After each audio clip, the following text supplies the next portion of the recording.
I'm a fish boy who skates for Team X Blades with a leprechaun who plays basketball. Come to my smart house, meet my alien sister. Don't come hungry because I'll bet my mom can't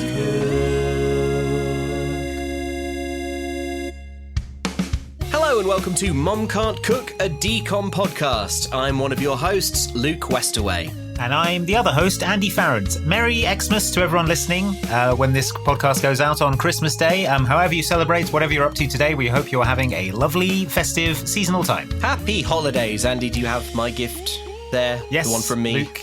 Yep. I've done something pretty special this year, Luke. I think you're going to be excited. Oh, right. Okay, I'm going to unwrap yours. Well, yeah, I mean, Luke, if you care to head out into the garage and check the trunk of your car, I think you will find a couple of podcasters in there who won't be making a Christmas episode this year. That's right. It's Commode and Mayo. They're bound and gagged in the trunk of your car, Luke. Oh, my gosh. Hang on, I have to help them. No, Luke. Luke, that's not that. I went to great pains to get them, lure them away from their families at this happy time of year. Speaking of great pains, they look very cross. Yeah. All right. Well, if you don't want it, you can return it for store credit. So. Oh, yeah, okay. Yeah. For a podcaster of equal value. Yeah. I can't think of any off the top of my head. Well, I don't listen to podcasts. Yeah, well. They're for weirdos. Yeah, absolutely. Yeah. Okay. I got you I went Why down. are you thinking about it? Surely you know. Well, I'm thinking how best to tell you. Oh, okay, fine. Because it's bad news. Oh, right. Wow.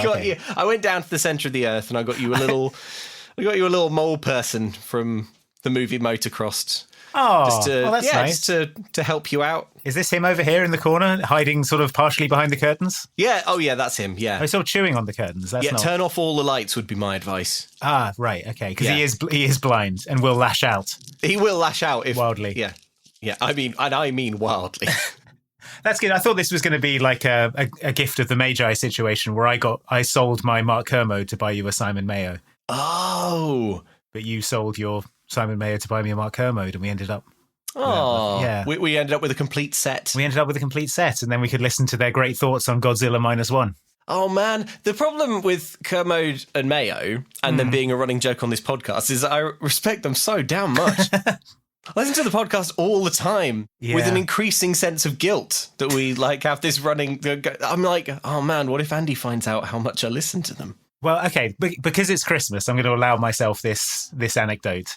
Okay. But, because, it's a bit name droppy, but I was at a place the other day and I got into the lift and then immediately after I got into the lift, a man came into the lift with me and it was Simon Mayo. Whoa! I know. And I was like, I suddenly felt I flushed hot with guilt. I was like, oh no. And then I was like, wait a minute. He doesn't listen to our podcast. It's fine. That's what you think. So that's what you think. Well, maybe he does. Well, look, Mr. Kermode, Mr. Mayo, if you ever listen, please, let's collaborate. Yeah, please. Let's swap podcasts for an episode. Oh, yeah. You know what, Kermode and Mayo? It's all very easy, isn't it, until you've walked a mile in someone else's shoes. Yeah, it's very easy to review good films like Godzilla -1. You try reviewing... What are we doing today? A Very Nutty Christmas. You do a Very Nutty Christmas and you see how you podcast. Yeah, let's see how you like it. Yeah. Anyway, love you. Oh, they've done it well and thoughtfully and actually, and crucially within about 4 minutes, not 2 hours. 2 hours of rambling nonsense.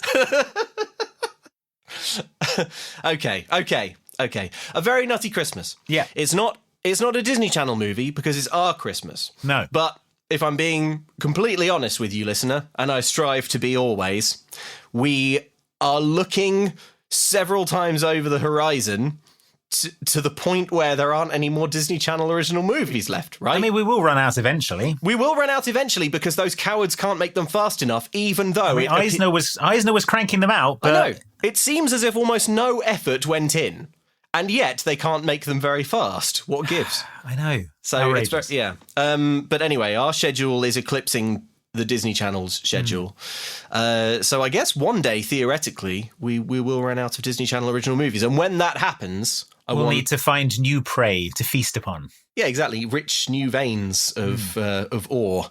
And, The kind of one thing I love is Christmas TV movies. I love all TV movies because there's just something about the fact that they're made for TV that made everyone involved do a big sigh and not try not try very hard. Yeah, exactly. Yeah.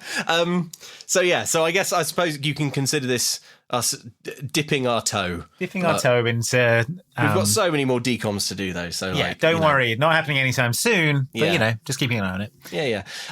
Okay. Should we hear a trailer first? Yes, I'd love to hear a trailer.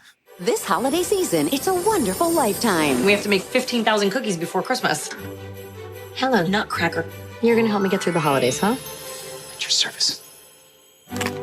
He's the wooden Nutcracker come to life. Christmas is magical. It's a time where anything can happen. Melissa Joan Hart and Barry Watson. I'm here because we need each other. New movies all season long. A Very Nutty Christmas. Premieres Friday, November 30th on Lifetime. Is there anything you want to say up top, Andy, about A Very Nutty Christmas, apart from the fact that its title is awful? Yeah, it's the worst title I think maybe I've ever heard. I'm just trying to, off the top of my head, think if I can think of anything better. Christmas Nutcracker. Yeah. Pull my Nutcracker. I mean, maybe not that one, but... No, I have to insist. What about the Nutcracker? Oh, well, yeah. The Nutcracker, brackets, A Very Nutty Christmas. All right, what about a cracking Christmas? A cracking Christmas is good. Yeah, Hero in the half shell. Oh, that's, yeah. Christmas in a nutshell. Christmas in a nutshell is nice.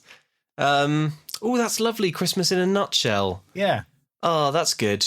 Unfortunately, the only thing on the whiteboard here was A Very Nutty Christmas. A Very Nutty Christmas. Yes. Yeah. This film came out in 2018, so it's quite recent. It's only 5 years old. Yeah. So despite the sort of the writing and the themes and the way it's shot and everything in it seeming like it was made in 2004, it's actually from 2018. It's actually really recent. So it's made by Heartbreak Films. That's Hart spelled H-A-R-T, which is the production company owned by Melissa Joan Hart and her mother, Paula Hart. Yeah, and her dad Bret the Hitman Hart. Yes, of course, he was also involved. He was involved. Yeah, he scared off rival production companies. Yeah, he put them in the sharpshooter.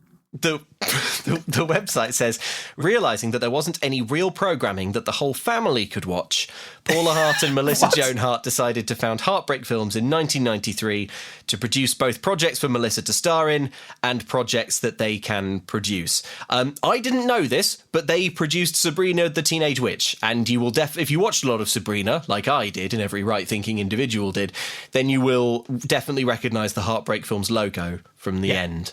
It's like with a broken heart. Yeah, little heart snaps in half.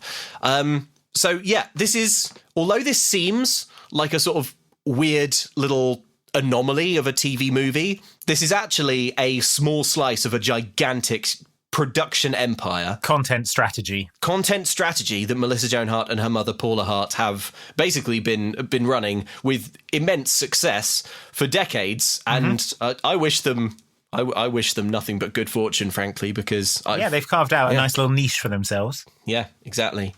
Okay, shall we get into a very nutty Christmas? Cracking into Christmas, cracking it for Christmas. Yeah, have a nut for Christmas. Cracking one at Christmas. Yeah, nuts. Nutting but the best. A Christmas nut. I hope someone's listening to this while making Christmas lunch, and various relatives are sort of wandering in and out of the kitchen. They're just catching snippets. Look, the thing is, I'm a grown-up man now. The part of my life where I would laugh at the word nut just in and of itself is over. Oh, okay. I have moved beyond that. However, must be nice. However, this movie isn't just the word nut.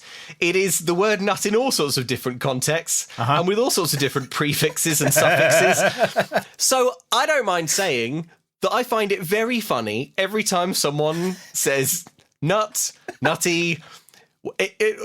When I was writing my notes for this, there's a part where the nutcracker starts cracking nuts really fast, and I could not think of a way to phrase it other than he cracks nuts in his palm. Okay. And every time I wrote that, it was making me laugh, and that basically sustained me through my note taking for this one. He's nutting at an unbelievable speed. So all I'm doing there, I suppose, is just laying the groundwork for the fact. Look, we're not children. Yeah. The word nut is not inherently funny, but my God, does this movie get creative with the word nut and things about nuts. And the presentation of nuts. Yes. Nuts are presented. Anyway, we start with a montage of cake baking. It's a hive of activity in a kitchen. Mm-hmm. Melissa Joan Hart is there with two other employees. There's a mustachioed man called Justin and a woman called Rosa.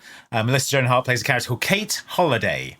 She's in chef's whites, so you know that she's the important one. Yeah. Whereas the other two scumbags are just dressed in normal clothes and aprons. We get shots of Magimixes doing their things. It's a sort of organised chaos. Tray after tray of decorated cookies are laid out, then packed into boxes. Mm-hmm. And we learn that the shop is called Dancing Flowers. Flowers spelt Flours.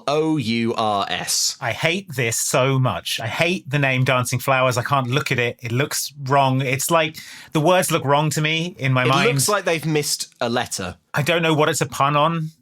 Like, I know, like Dancing Flowers. Like, but Dancing Flowers, like with a W, isn't an idiom really, is it? Is it like a song in the Nutcracker? I don't care enough to have Googled it, but is that a reference? Dancing Flowers? Hang on, let me check.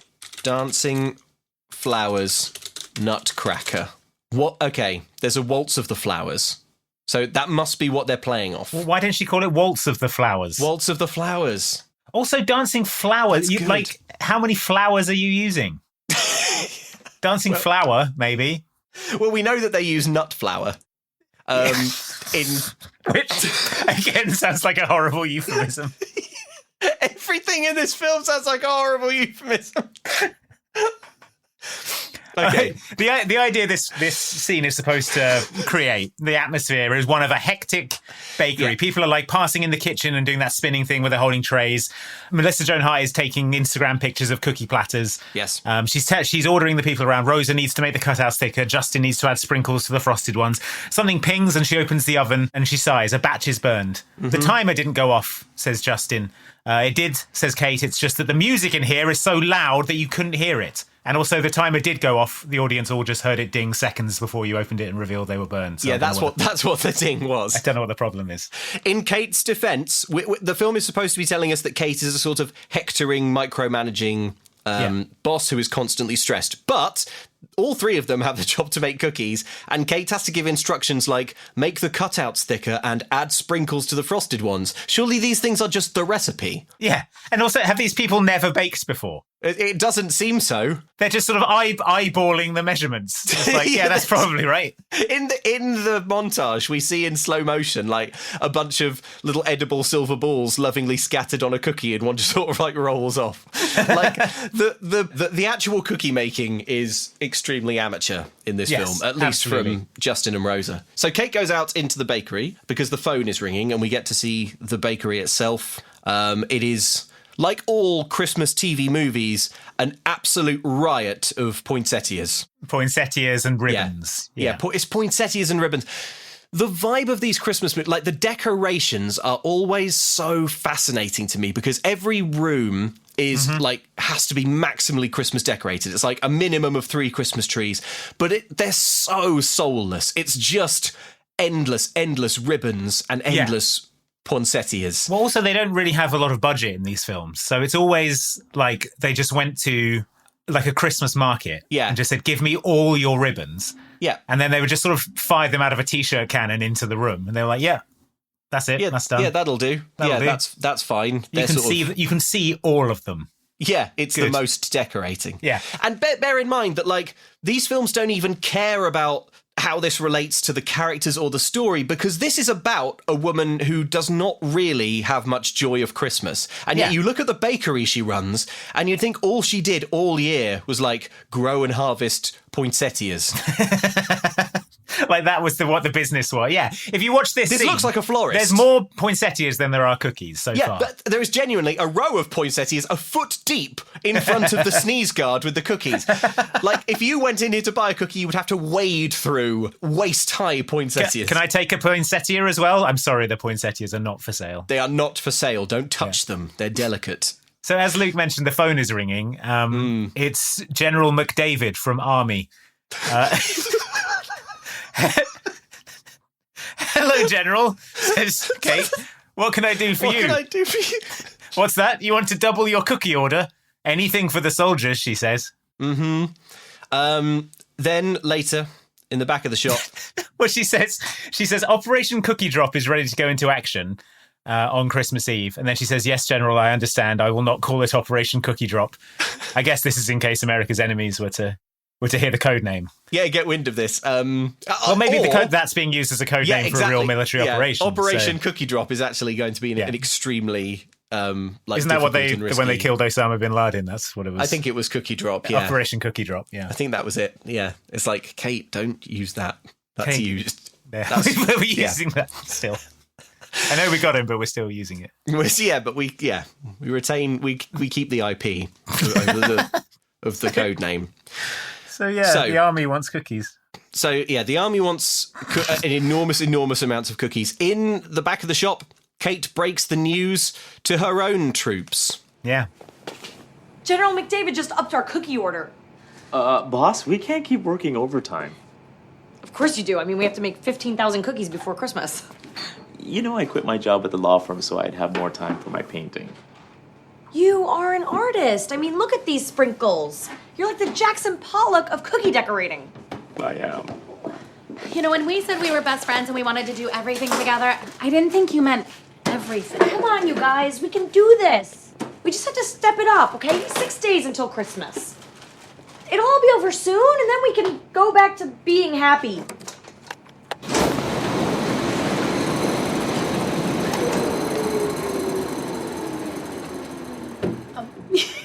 You've got something on your face. So Justin says, boss, we can't keep working overtime. And then Kate says, of course you do. Which isn't a response to we can't keep working overtime. But I guess there was no way of taking it again. So. It's a pretty good response to give, though, if you're the boss and you don't want to enter into a proper conversation about That's overtime. True. I would be confused and sort of wondering what she meant by, of course you do.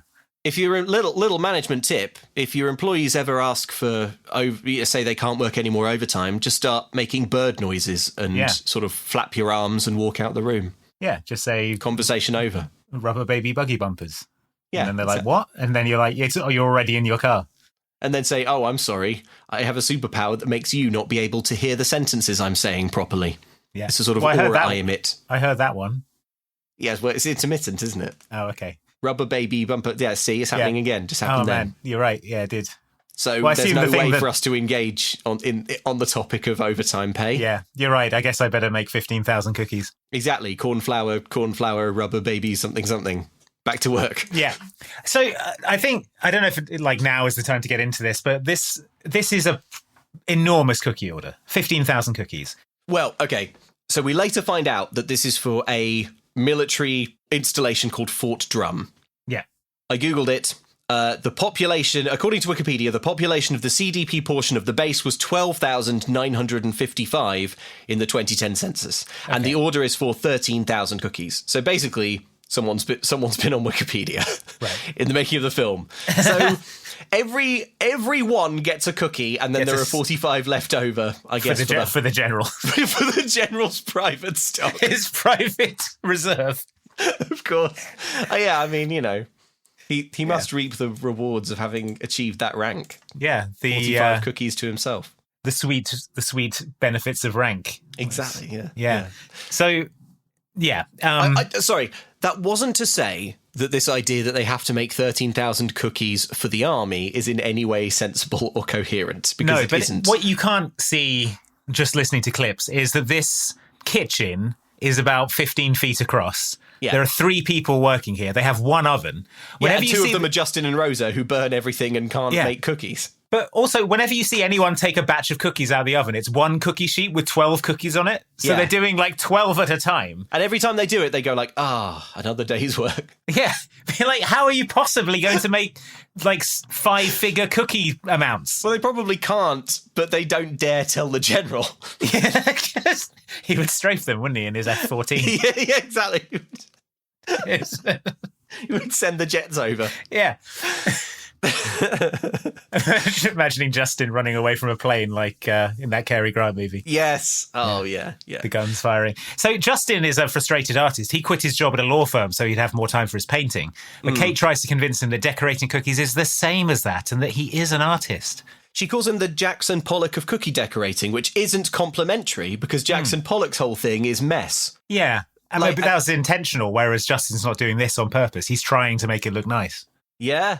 Yes. Yeah. I suppose. Anyway, Justin, Rosa, meanwhile, is Kate's best friend, and she sort of coerced her into working at this bakery and making 15,000 cookies in 3 days. Yeah, for the army, for the troops. Yeah. America's enemies would love to see the army, the army weakened, their blood sugar levels low. Yeah. America was about to be defeated, but then they ate a cookie and it gave them the quick energy they needed. The quick energy they needed to fight. To storm the beaches, yeah. Kate says, come on, guys, we can do this. We just have to step it up. It's just 6 days till Xmas. That's right. There's only 5 days till Christmas Eve. So it's 3,000 cookies per day. That's a lot of cookies. Well, also, cookies only stay fresh for like 3 days, right? Yeah, that becomes a plot point later on. Yeah. So they actually can't start making... They can't make these cookies yet.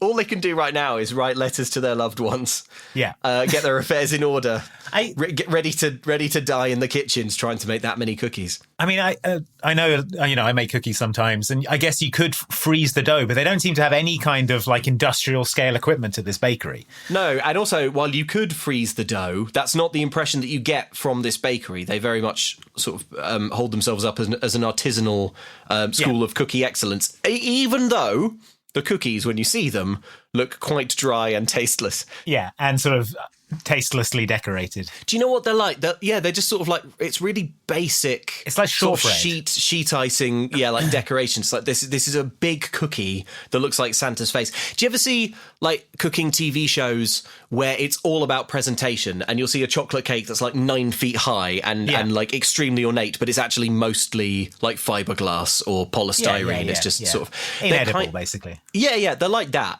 except they don't look that good. Yeah. They look bad. They're not appetizing. No. Particularly. But anyway. So she says it'll be over soon and we can go back to being happy. She then plugs in the machine that throws flour in her face and everyone laughs. She tastes the face flour and says there's too much almond flour in it. Cut it back by a quarter cup. So they don't even have the recipe standardized. No, they're still experimenting. For these cookies. It's amateur hour. She's like, oh yeah, cut this back. What are you doing? They are just eyeballing the amounts in these friggin' cookies. Just eyeball the cookies. And then a bell rings, we get shots of the town and a bell rings like a school bell, and a bunch of school kids run in. Yes. Justin is overwhelmed by children. So this bakery is fulfilling commercial orders for tens of thousands of cookies at a time, and it's still open as a regular bakery business. So, and I think it needs more than 3 employees. Well, that's what Rosa's going to argue. Perhaps a supernatural sexual nutcracker. So Rosa moans that the kids coming in are out of school and they're going to wreck the place. But Kate comes out into the bakery to calm things down by giving every child free cookies. Every child gets 15,000 cookies. Oh no, now we're behind for the army. The general's not going to be pleased. The general climbs into his tank. It starts trundling down the street. I'm imagining the general as the bad guy from Avatar, sort of like... And he's strapping himself into like a walker. He's chomping a cigar. Yeah. It's like, I'll show you. So the kids are also charmed by a Santa in the store who strolls in, ho-ho-hoing, moving among them with good cheer. Kate and Santa retreat into the kitchen. Well, Kate walks up to Santa and goes, "Hi, Mark," in front of all the kids. So nice one, Kate. Yeah, no Christmas magic in her heart. Yeah. She tells Santa to remove his wigs because of health and safety. Yeah. He grudgingly does. She says that he's in a food preparation area, so he has to wear a hairnet, even though she's not wearing a hairnet. And neither are her 2 employees. He is resistant to this idea. They've probably gone through some sort of airlock that disinfects them. They've gone through some kind of misting nozzles. Yeah, a simple misting. A misting nozzle. Mm. You haven't been through the misting nozzle, so it's the hairnet for you, I'm afraid, Mark. So this is her boyfriend, a guy called Mark. He is an aspiring actor. Yeah. Kate complains that Mark hasn't liked any of her Instagram posts yet. Yeah. And he counters that she didn't come to help him read practice Santa dialogue at his house. He says he was running his lines, and she says, like, ho, ho, ho, she spits with venom at him. But it turns out that he's supposed to read The Night Before Christmas to the kids on Christmas Eve. Here's the thing, though. When you get to do that, there is a book. So how much do you need to practice to read a book to children? Yeah. Well, he might have some unusual takes on the performance. Yeah. I mean, every time the whole thing. Every time I read, like Bob Dylan. Night before Christmas. I'll be reading The Night Before Christmas in my electric phase, regardless of what the fans think. Not a Christmas during even a maze. Maybe he's got like some fun voices planned for the, I don't know. For the kids. What are they? Whatever the, I don't even care. Okay. But don't even worry though, because they're about to break up. Because Mark reveals that he didn't need Kate to read his lines because he was comforted in his grief by a photographer called Tiffany. That's right. I was supposed to come to your place last night. I'm so sorry. No, that's okay. Tiffany stopped by. The photographer from the Santa booth? Mm-hmm. She's gonna help me out tonight too. And one thing led to another. Mark, we have a great relationship. You have a great relationship with your cookies. You are always working. You are always at the store. Is it my fault that the bakery's so popular? I mean, actually, yes, it is, because I make great cookies. I'm sorry, Kate. I'm breaking up with you. Mark, I have to get the cookies out of the oven. I'm sorry, Kate. But that's the way the relationship crumbles. That was an absolutely savage breakup. Mm-hmm. So casually cruel.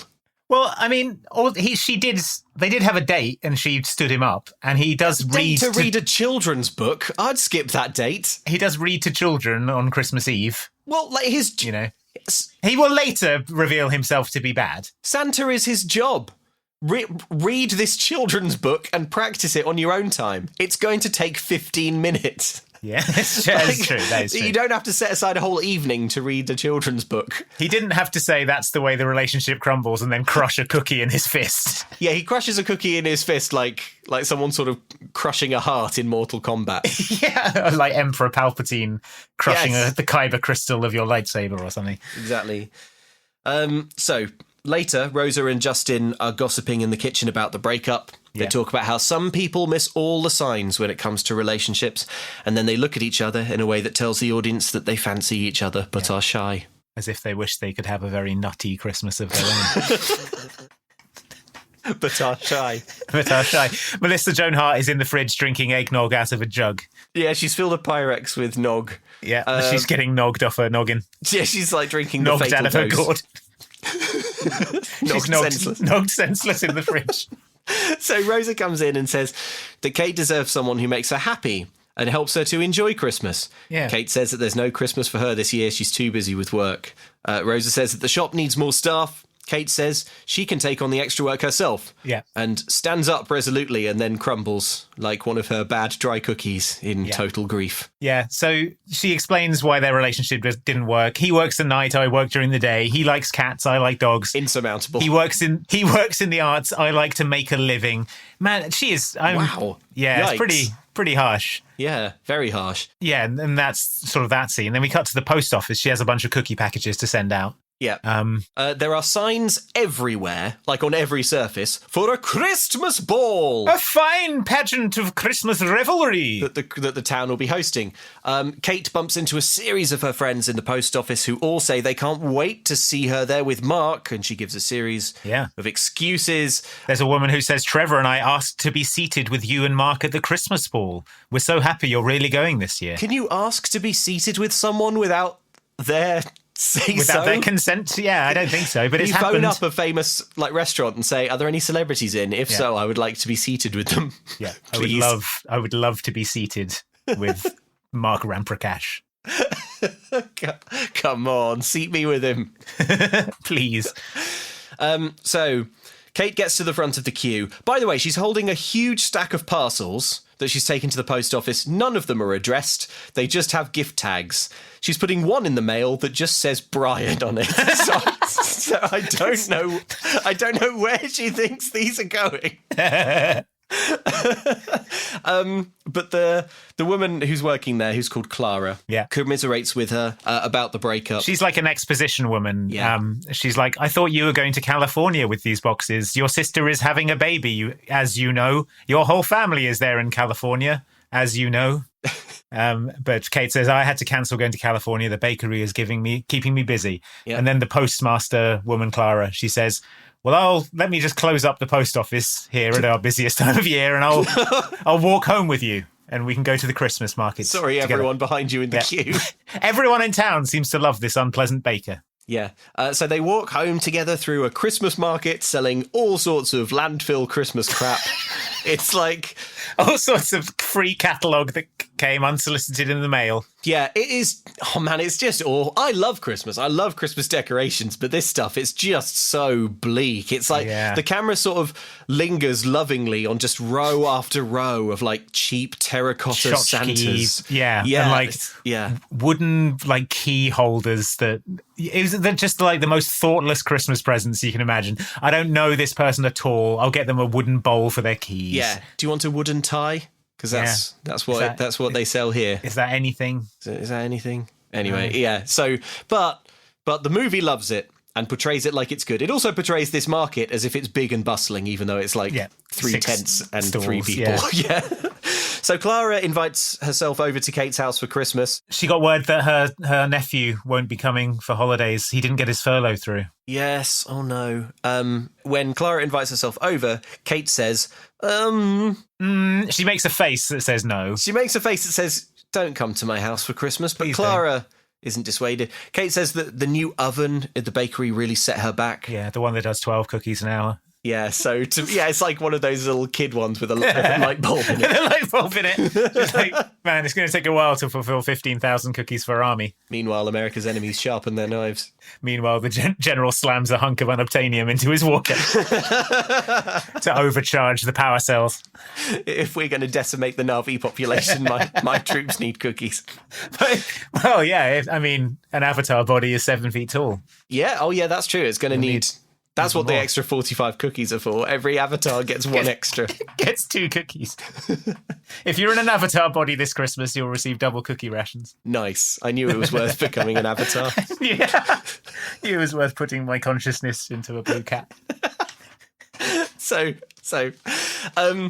Kate says that she's so strapped for cash, in fact, that she's renting a room in her house to a guy from houseshare.com. Yeah. Who is supposed to be coming round the next day. Yeah, I wish you'd just asked me for the money, says the inexplicably obsessed with Kate postmaster. Yeah, she's like... Yeah, it's weird. So, Kate says that this man who's renting her house... She's acting like a Taylor Swift fan if Taylor Swift went to a Christmas market with them. Yes. She's like the biggest fan of Kate in the world. And she's like, I wish you'd... can we spend Christmas together?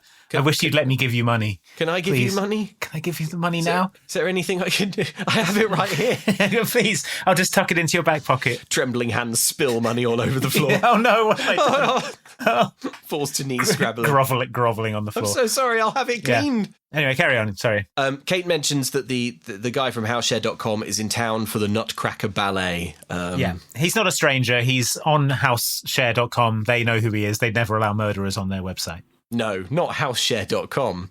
Yeah. So they walk together into a festive tent where a gentleman called Randolph Drosselmeyer a fully enclosed tent. It's not open to the outside. You have to go through a flap like you're going into a fortune teller tent. They see an enclosed tent and they're like, wonder what's in here. The answer is a mountain of terrible Christmas tat pausing here en route to landfill. While inside, Clara hears Christmas carols, and so she scampers outside to hear them. Yeah. Like, she literally hears someone singing Christmas carols, and she's like, well, I can't miss this. Yeah. So she leaves. Kate, however, a Christmas cynic, doesn't leave, and after Clara has gone, Drosselmeyer calls for Kate's attention. Oh, miss, please wait. I have something special for you. Something I just recently acquired. Oh, I love the nutcracker. I had one of these when I was a girl. So you know the story. the soldier was defeated by the Mouse King. He was cursed and became this wooden nutcracker, waiting to rise again to fight his foe. And this, my dear, is the original nutcracker. Christmas is such a magical time. It used to be. And it can be again if you want it to be. I don't really believe in magic. Well, take these. A Christmas gift to you. I don't think giving away merchandise is a very sound business plan. Now, Drosselmeyer looks incredibly serious when he mentions the Mouse King. Yeah, as will several characters in this film. Yeah. Like it never stops being ridiculous. Like he's sure that it's real. Yeah. This guy is trying so hard to pawn this nutcracker off on this woman. It's so obviously cursed. She's like, I don't believe in magic. And he's like, please just take the nutcracker. Please. It's free. Take it, please. I have to be free of this curse. Every night he comes to life and kicks my ass. He kicks my ass up and down my house.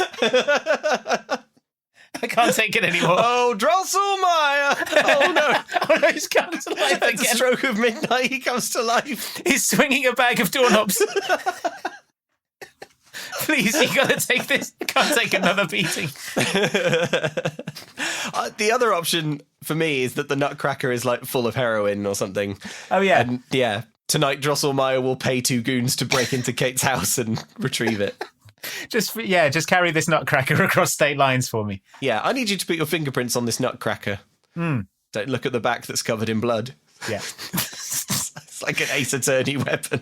So he's like, maybe this nutcracker can help you find joy in the holidays. Maybe you can enjoy Christmas again. Unlikely.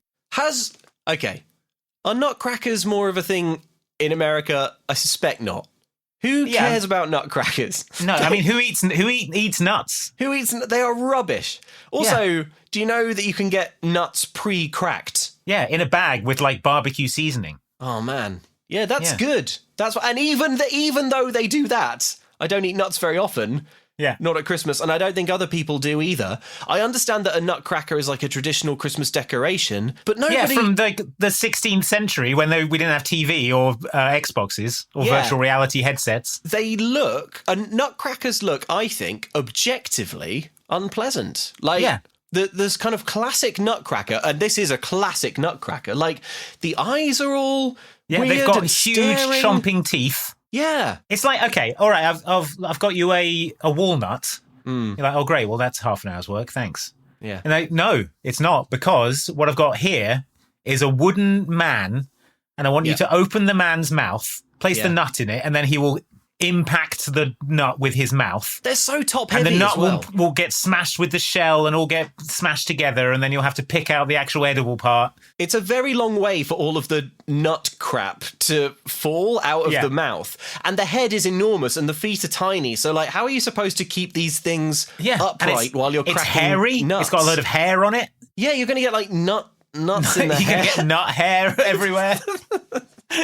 And it's like, at the end of it, what have you got? A small piece of nut with a bunch of shell in it. Yeah. You know, I think I'll have some Pringles. Thanks. Oh man. Now you're talking. Yeah, now we're talking. Got a bag of Twiglets. The Pringles logo looks like what a nutcracker was supposed to look like. Yeah, whereas now they've got this affable military type. Yeah.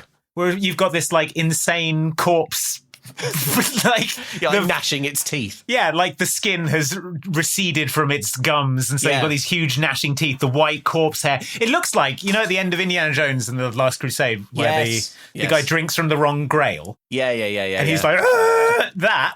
Yeah. Put a nut in its mouth. Yeah. If halfway through the transformation, a genie appeared to him and said, I will spare you this if you agree. I'll pause this now if you agree to crack nuts in your mouth forever. Like, he's like, I mean, that's not a great alternative. But I am being skeletonized by God's wrath, I guess. Yeah, exactly. So, why did God make all the other cups skeletonized you? It's like, this cup caught my son's blood at the crucifixion. It's like magic and good. but also this room that has all these other cups in it. They'll all turn you into a screaming skeleton. There's no reason it can't be like, you choose the wrong grail, drink from it, and the knight is like, this was the wrong grail. Yeah. You may not try again and must leave. And you've like, learned damn! A valuable lesson, I expect. Or they all give you different powers. Like one heals. Well, one lets you one lets you run really fast. Hang on. We don't know that they don't all give you different powers. He could just have chosen a very, very bad X-Men power. The power to turn into a skeleton and die. You can do it once. Yeah. Imagine, in the Avengers during the big fight at the airport in Germany. Yeah. Where they're all running towards each other. in the background, there's just one guy going, ah! Exploding into a pile of dust. But then Ant-Man sees it and he's like, oh, geez, I'm all freaked out. I can't fight now. Yeah, that was upsetting. Yeah. I have to go and sit down. Yeah. Oh man, that'd be so good if he'd chosen different grail and got firework out of his hands, Jubilee powers or something. Yeah, or he could just jump really high or something. Yeah. You have chosen mediumly. Yeah. You've chosen a pretty sick ass power. Yeah. My dude. And you're like, oh, you chose the healing one. That's pretty good, but it doesn't come with the retractable adamantium claws, I'm afraid. Yeah. It's not eternal life, but it is teleportation. Pretty good. Just God being like, yeah, so all the other ones explode you. It's rude. It's like Russian roulette. Okay, all right. Well, you got to remember that this is at the end of gauntlets of sick-ass death traps. A gauntlet, a sort of heavenly Mario Maker of deadly traps.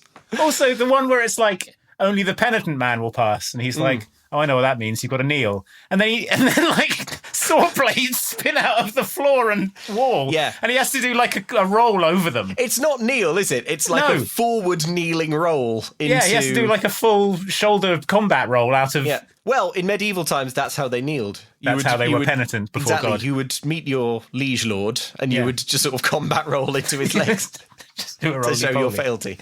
Yeah. Oh God! Oh my God! That was way too long to talk about Indiana Jones. We're trying to get away from this film, we can't. It's a Christmas special. There are no rules. Okay, fine. Okay. So the curse is passed on. Drosselmeyer grins. The mad postwoman comes back in with a threadbare tree devoid of needles. I got you a tree, she cackles. It's like an insulting gift. It's like a deliberate pain in the butt gift. It's like, now this is yours. This is your tree, the worst tree. Nevertheless, Kate, instead of just sort of throwing it in a bin, we cut to her house at night. She has put up this Christmas tree with no leaves on it. It's kind of skeletal. Kate unboxes the nutcracker alone at home and starts talking to it aloud.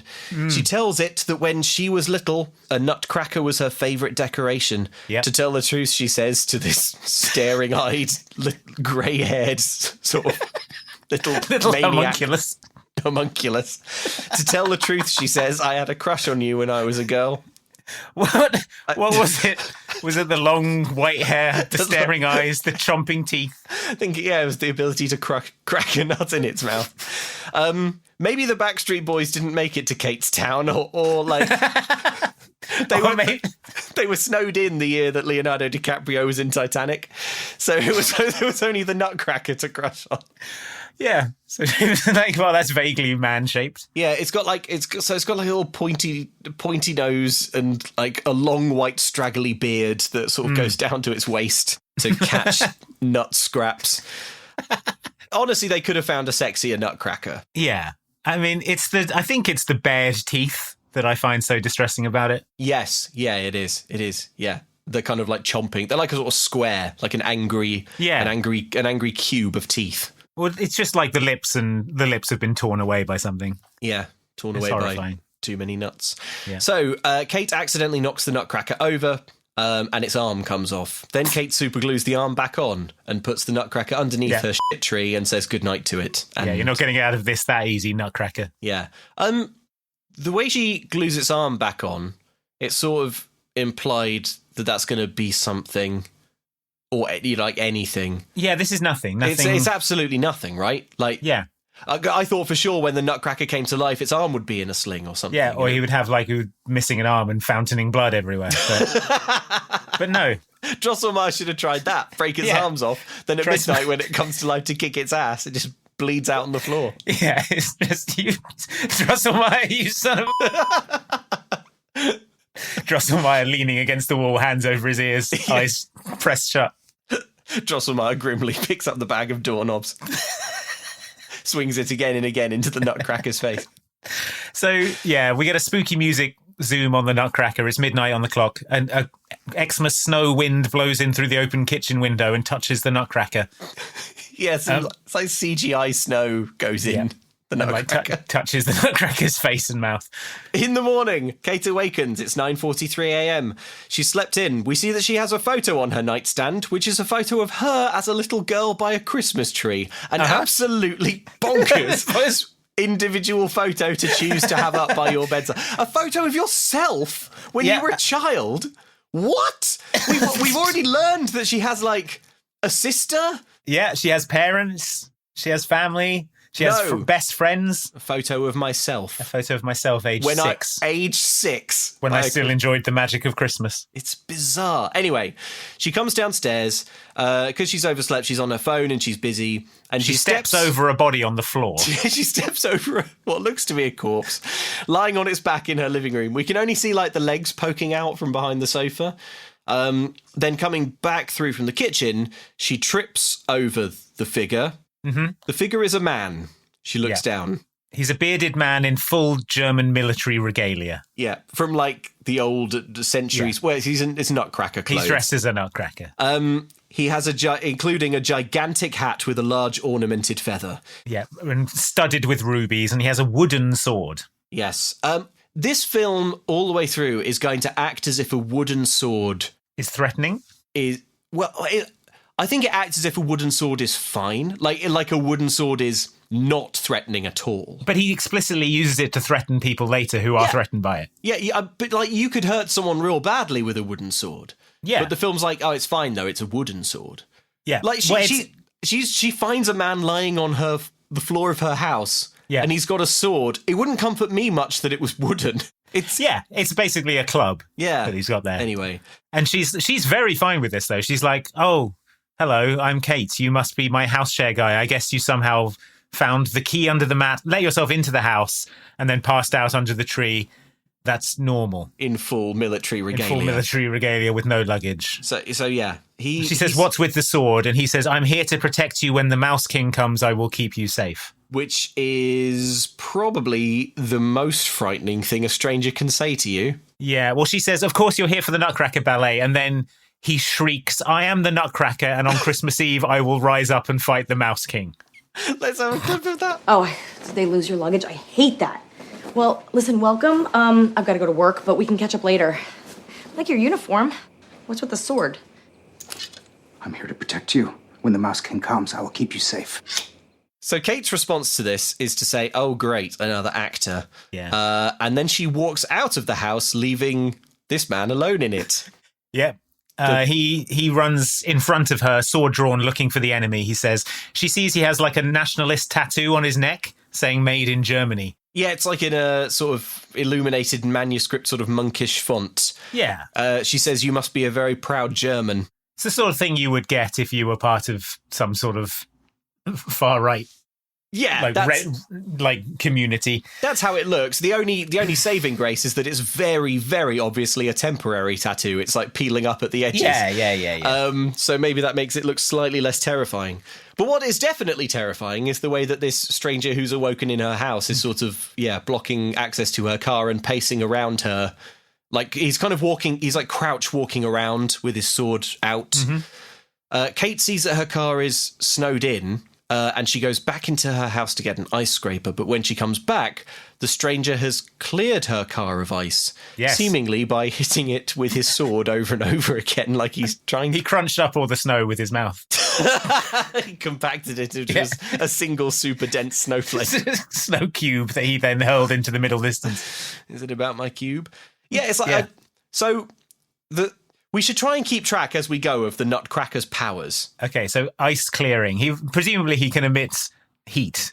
Well, the way that the car looks, it looks as if he scraped it all off with his sword. Okay. Like he's sort of hit the ice off of the car, sliced the ice off of the car. With a sort of dazzling display of fencing skill. Yeah, like Sergeant Troy in Far From the Madding Crowd, a reference I'm sure literally everyone will enjoy. Yeah. A dazzling sword display, and he's sort of slashed it all off. Because I think when she comes back... Like Madonna in Die Another Day. Yes, yeah, there you go. Yeah, that's better. Like Madonna in Far From the Madding Crowd. So she's like, wow, that's great. Thank you very much.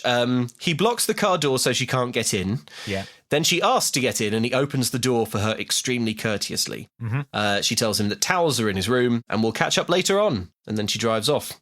So we cut to the bakery. Kate is late, of course. They've lost an hour of baking time, or to put it in baking terms, 625 cookies. I don't know. I don't want to get too hung up on it, but like I don't know how old Kate is supposed to be, but I don't know how she's lived so long without these basic fight or flight instincts that would surely kick in upon finding the nutcracker in her house. Lying inert in her house. Finding anyone that you don't know lying inert in your house. Yeah. Even if you were expecting a house share guest. But this isn't the day the house share guest is supposed to come. I don't know why, because it would be so much more convenient for the movie if this was house share guest day. Yeah. And the nutcracker was there instead. But instead it's like, oh, I guess you're the house share guy a day early. Yeah, I guess you're early. People don't show up to their house shares a day early, though, do they? No. Because they haven't paid for that day. Yeah, and the fact that he's just prostrate on the floor in her lounge. Yeah, with his breathing softly, awake, but with his eyes closed, like breathing softly. There's no way she would react this calmly to it. Yeah. Or maybe she has incredible instincts, actually, and she's like, oh, hello, you must be the house share guy. Act normal, act normal, act normal. Get out of the house, get out of the house, just get in the car. Don't alarm him, don't alarm him. Anyway, the towels are upstairs, let's catch up later, play into the delusion, and then drive over him with your car. Drive around the corner and call the police. Yeah.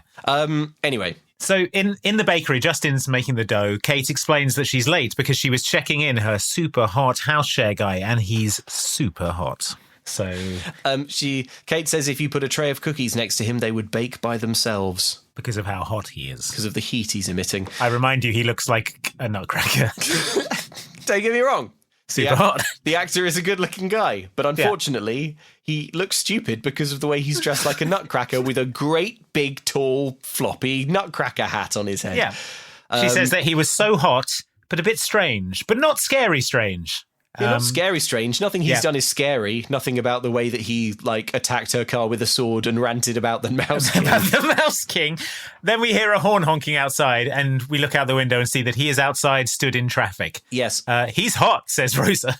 Yeah, so we look outside, we see a man dressed as a nutcracker stood in traffic, sort of just staring down cars, and Rosa's only comment is, he's hot. Wow. And That's Justin so hot says, what he's doing now. He's not that hot, jealously. Yeah. It's like, all of you are... What's happening? Does this happen often in this town? Do things come to life all the time? Yeah, if you're show up all the time. Or if you're a 7, can you drive into town and just have everyone ignore everything you're doing? They're like, wow, he's hot. Wow, he's hot.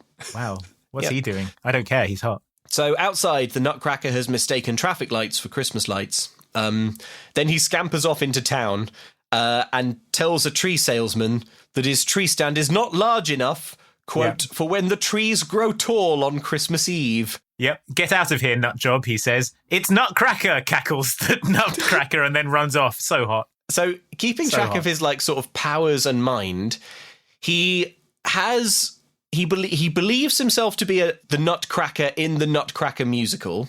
Yes. He thinks he's still in the story. He's not like, where am I? What is this odd land of steel horses and stuff? That is what he's doing this entire thing. He said he thinks that the traffic lights are Christmas lights. Yeah, but he's not alarmed. He doesn't. He's not like, where am I? I got to get back to Ballet Land or whatever. He's just like, yes, here I am. Let's kill the Mouse King.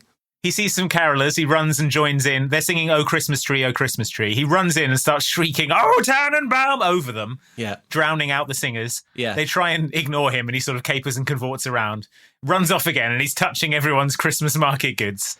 Yeah, he's at the Christmas market marvelling at the poinsettias. Yeah, there's a soap snow machine. Okay, there's a guy selling a soap snow machine, even though it's snowing in the town, there is snow on the ground. Yeah. Like, surely he's not selling any of these. Yeah, a tough year for that guy.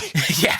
The Nutcracker grabs one of these and he's like, what is this devilish turbine that causes the seasons to change? It hasn't caused the seasons to change. It's snowing where it is. It's winter. Yeah. Okay. This film was written by no one. It was written by everyone. Everyone took one line. Yeah. And then they made every third word the word nut. Nut.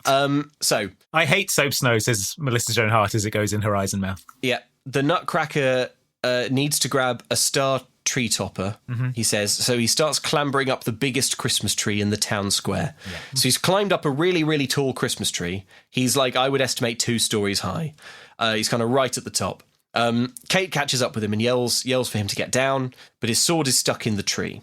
Kate climbs up and he slips as the sword is freed, and they fall what has been established a really long way. 2 stories. Yeah. 2 stories, but they falling sort of, out of her bedroom window. Yeah, but they land sort of flirtily tumbling to the ground, despite the fact that they should be, of course, a CUBH, a crunched up bone heap.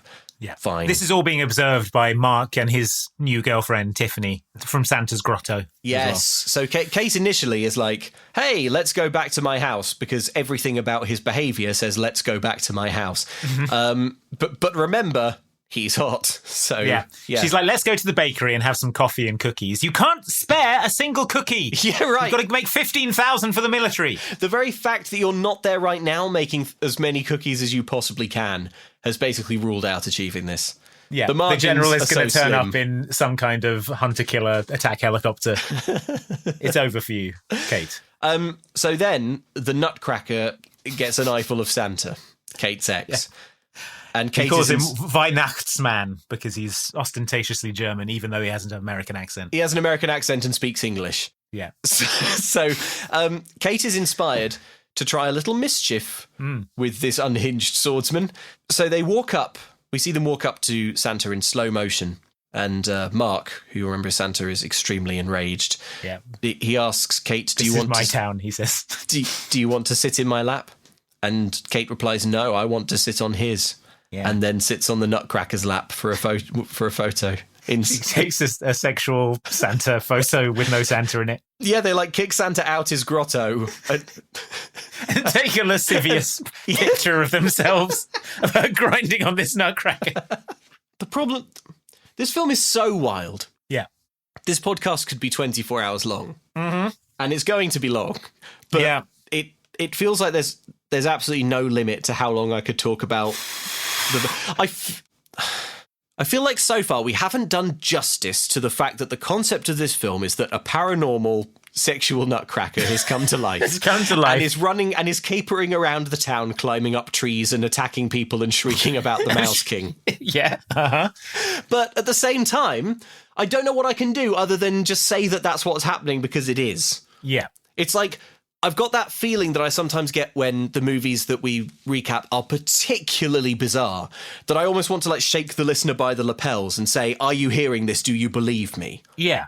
But listener, you have to believe me. This is real. We're not juicing it. No, but it's also the way that the characters in the film just accept this premise without any kind of, they don't challenge the premise at all. Whereas obviously you would. So I'll grant you that Kate sees the paranormal sexual nutcracker and is like, oh, you must be my house share guy, whatever. Yeah. But everyone else in the movie sees this man dressed as a nutcracker, and acting like a nutcracker. Acting like a nutcracker, a fighty nutcracker. Yeah, wandering around. Yeah, pugnacious little nutcracker guy. Yeah, an angry nutcracker. And everyone else who looks at him, their only remark is, hey, hot stuff coming through. Look at this guy. Pretty hot. Yeah. I mean, when we were kids, we all fancied our nutcrackers, didn't we? Yes, I mean, those... So it's only natural. Those long Christmas evenings gazing at the mantelpiece, warmed by the fire. Visions of nutcrackers danced in your head. Oh, so she takes a sexual nutcracker picture. Back at the bakery, Justin walks in. He says to the Nutcracker, "Don't you have somewhere you need to be, like rehearsal?" Because he thinks he's in the Nutcracker ballet. The first person in the film to say an even barely reasonable thing to this weirdo. And the Nutcracker says, "I'm the Nutcracker. I know my part." And incredible. It's the most sinister thing he could have said. It's like like Red Dragon or something. It's I am the great Nutcracker cloaked in the sun. Yes. The glorious Nutcracker, behold my awakening. And then he eats a Nutcracker. Then he eats 45 walnuts at once. So, Rosa isn't helping in the kitchen because she's busy drooling over the sexy Nutcracker. Yeah, she wants to perv on Nutboy. Yeah, so the Nutcracker says, "I'd love to help," and heads into the kitchen. Well, Kate takes a phone order for another 2,000 cookies. This one comes from the Navy. Yes. She says that the Navy are apparently very competitive and as such have ordered 2,000 cookies. They're not that competitive because the Army ordered 13,000. The Army ordered 15,000. 15,000? Okay. Yeah, they made 2,000 yesterday, so she'd taken the number of cookies needed down to 13,000. Right, okay, so now it's back up to... It's back up to 15,000. 15,000 thanks to the competitive Navy. Yeah. Man, I tell you what, if the Air Force gets involved in this, they're in real trouble. But also, it's 5 days before Christmas, so we've established that these cookies can't go to the made. Yeah. They can't go to the military because they'll be stale by the time. So who are these 2,000 cookies for? Also, they're certainly not going to to the Navy. They're not going out to sea. They're not going to a blockade, are they? They're not going to stay. It's not ship's biscuit she's making. We're not going to get it hardtack in the kitchen. I mean, actually, to be fair, it does look like look like it. Yeah. It does look like it would be sort of weevil riddled. Yeah, we need these cookies shipped to the world of Pandora. So, the Nutcracker comes through into the kitchen carrying many, many heavy flour bags. Yeah, he's effortlessly carrying twice as many as weak idiot Justin. Okay, so just keeping track. Super stress. Some double the strength of a normal man. Yeah, it's not like super strength, but very, very, very strong. He could help us load all those boxes of cookies for the US Army, says Rosa, helpfully noting which army the cookies are for. Wouldn't it be so incredible if she just said a different army? He said for the French military. We got a big order from North Korea for American cookies. So, she also says maybe he needs a date for the grand Christmas ball. Rosa says it would be useful to have someone strong around. In the background, while she pitches the Nutcracker working here, the Nutcracker is swinging a whisk around like a sword in the background. Yeah. But, a problem. The nut machine isn't working. The nut machine jams. We've all been in a kitchen, haven't we? We've all seen the nut machine. We've all seen the nut machine. That's his nickname. That should be the name of the movie. The Nut Machine. I'm just a nut machine. So the nut machine is malfunctioning, and yet these nuts need to be shelled in order to be processed. Justin explains, to make the homemade nut flour. Yeah. Sidebar, Justin, you don't need to say homemade. You can just say nut flour. It does sound better. Is it homemade? You're a bakery. Yeah. Is it homemade? Not really. This is the job. So while pondering this conundrum, the Nutcracker picks up a nut in his palm and effortlessly cracks it. This is bullshit. He should crack the nuts with his mouth. Yeah, this is cowardice on behalf of the filmmakers. By the filmmakers. He should chomp down on that nut. Yeah. And crush it with his mouth. So he cracks the nut in his palm with a sort of satisfying crunching sound. Yeah. Then he places one of his nuts in Justin's mouth.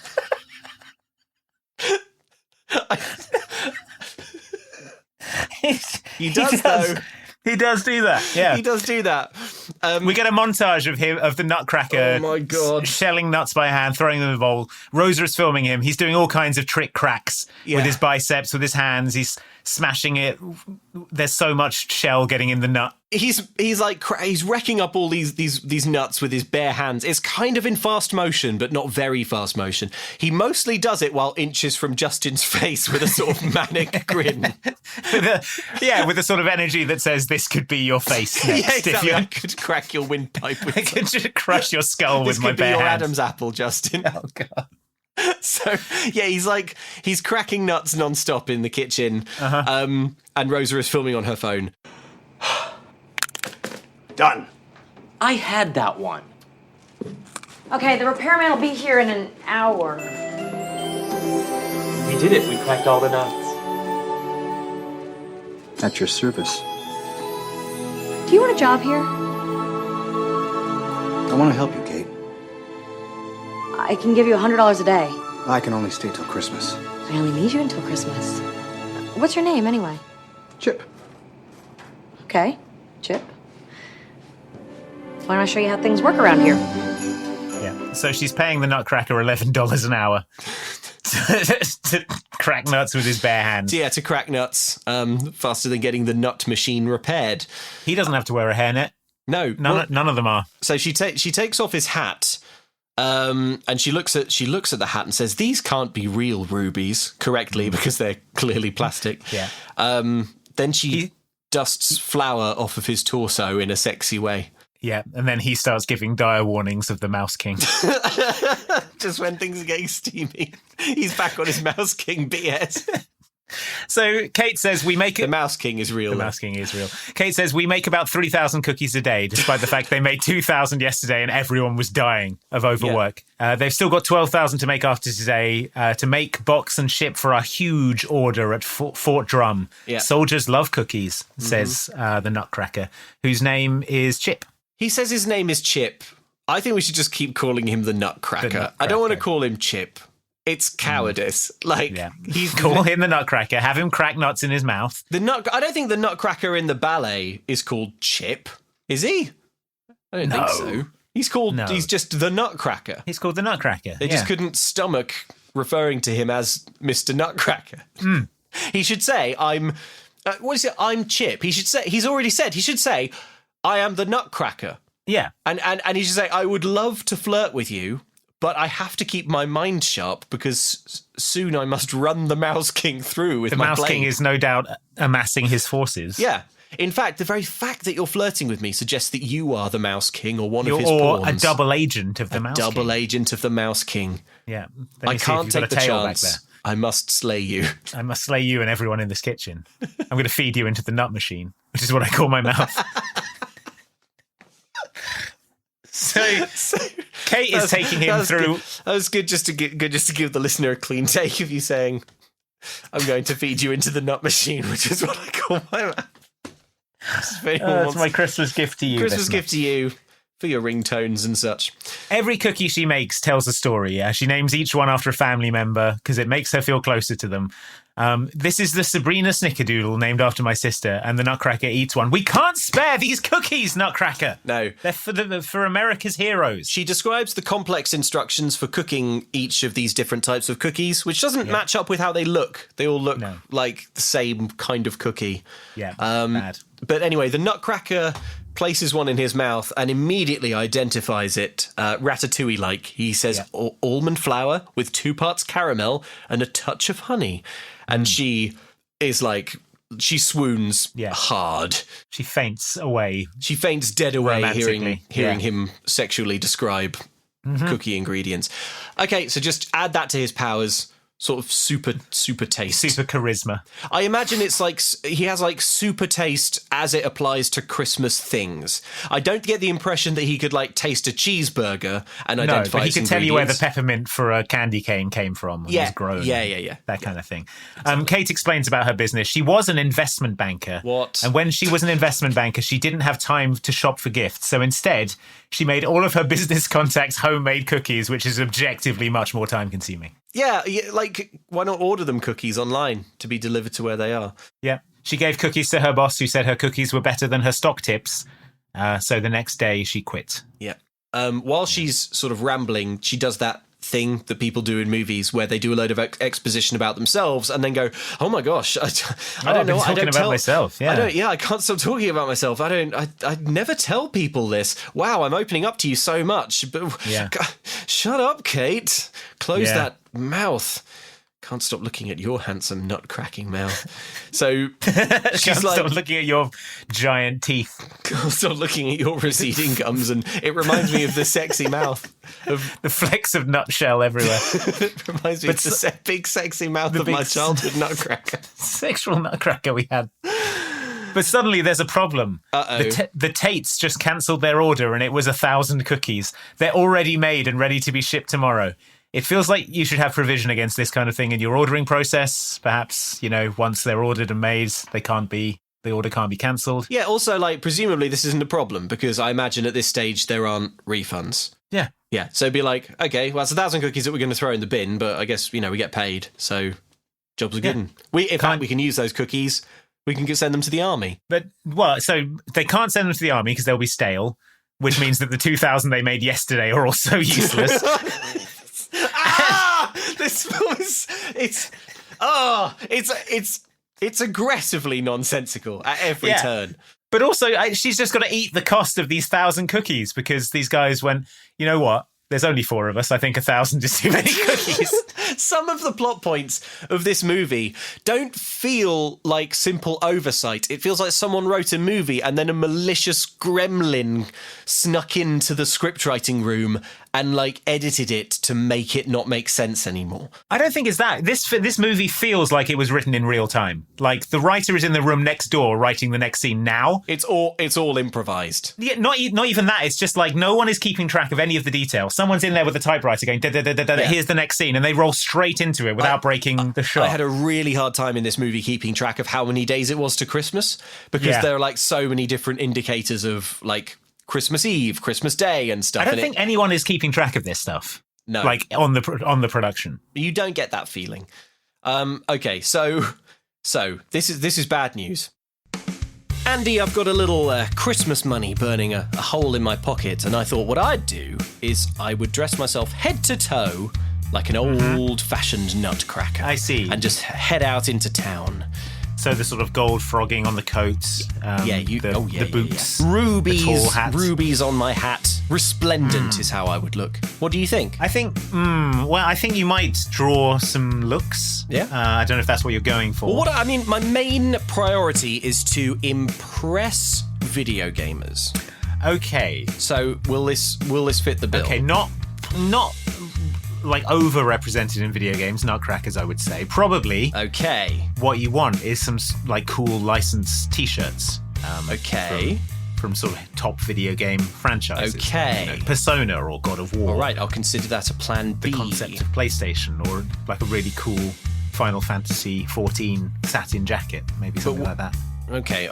Well, I don't like what I'm hearing because I was pretty set on this nutcracker concept. Just keep it as a sort of plan B in the back pocket. You can check it out yourself. If you go to insertcoinclothing.com. Okay. You can check out the stuff that they've got over there. I mean, I'm going to check it out now, but I really, I really do think it's good. Oh my! Yeah. Oh my God! Yeah, pretty sweet, right? These duds are incredible! And you can save 10% off your order if you use the code that Insert Coin have sent to us, which, Luke, is Clarissa Sustains Us All. That's CLARISSA SUSTAINS USALL. Clarissa Sustains Us All. Insert coin you never miss. Insert coin, you've done it again. Done it again. Oh, man. That will give you 10% off online orders. Codes are not applicable on charity items, bundles, gift cards, postage, and some products at launch. Codes cannot be combined with other deals or promotions, and codes are valid until the end of June 2024. Luke, I'm in a bad way. Are you? Has something bad happened to you again, physically? Yeah, physically. What happened? It's happened to me. What happened? I got crunched up by a sentient nutcracker. Oh no! What did you do? Did you wait? To be fair, yeah, go on. I was in the woods. To be fair, you are the Mouse King. And I was dressed as a mouse. You And I was wearing. I'd been to the crown, were you? I'd been to Burger King and they'd given me. they've given me one of those. You've got to put that on, or it's rude to Burger King. It is. The Burger King gets upset if you don't, and then I've got him. Yeah. And then I've got him on. Then you've got him crunching you up. Yeah. So it's like, well, damned if you do, damned if you don't. Yeah. Which one are you going for? Yeah. Hot water either way. So I was in the woods, and out of nowhere, came a sexual nutcracker. Came a sexual nutcracker crunching you. He crunched up my bones. Crunched up your bones. Oh, that's bad. Well, but the good news is he didn't finish the job. I live yet. If you can call it living, look at you. You're all crunched up. The bad news is I need some medical attention. And did I say that this all took place in the United States of America? Did it? Ah, well, it right. did. Yeah. I mean, I was about to put you out of your misery with a butter knife to captive bolt gun. I was going to say butter knife to the temple, but your one is a lot more humane. Sure. Well, I'm glad you're thinking humanely at this time. Yeah, well, it's Christmas, so let's try and keep Andy alive. Let's try and humanely euthanize Andy. Do it humanely. But now that I see that, in fact, you may pull through, I think maybe what you want to do is download a particular app that should be of much interest to our US listeners. The app is called ZocDoc. It's a free app where you can find amazing doctors and book appointments online. Wait, so you're telling me me I can book appointments with thousands of top-rated patient-reviewed doctors and specialists? That's right. I'm telling you that you can filter specifically for ones that take your insurance. Super useful. Are located near you in the woods, crunched up bone heap. Head to the woods, look for the crunched up bone heap, and treat almost any condition that you're searching for. Mm-hmm. And won't ask questions about how I got these nutcracker wounds. Yep, exactly. They're very discreet. So go to ZocDoc.com/MCC and download the ZocDoc app for free. Then you can find and book a top-rated doctor today. That's ZocDoc.com/MCC. ZocDoc.com/MCC.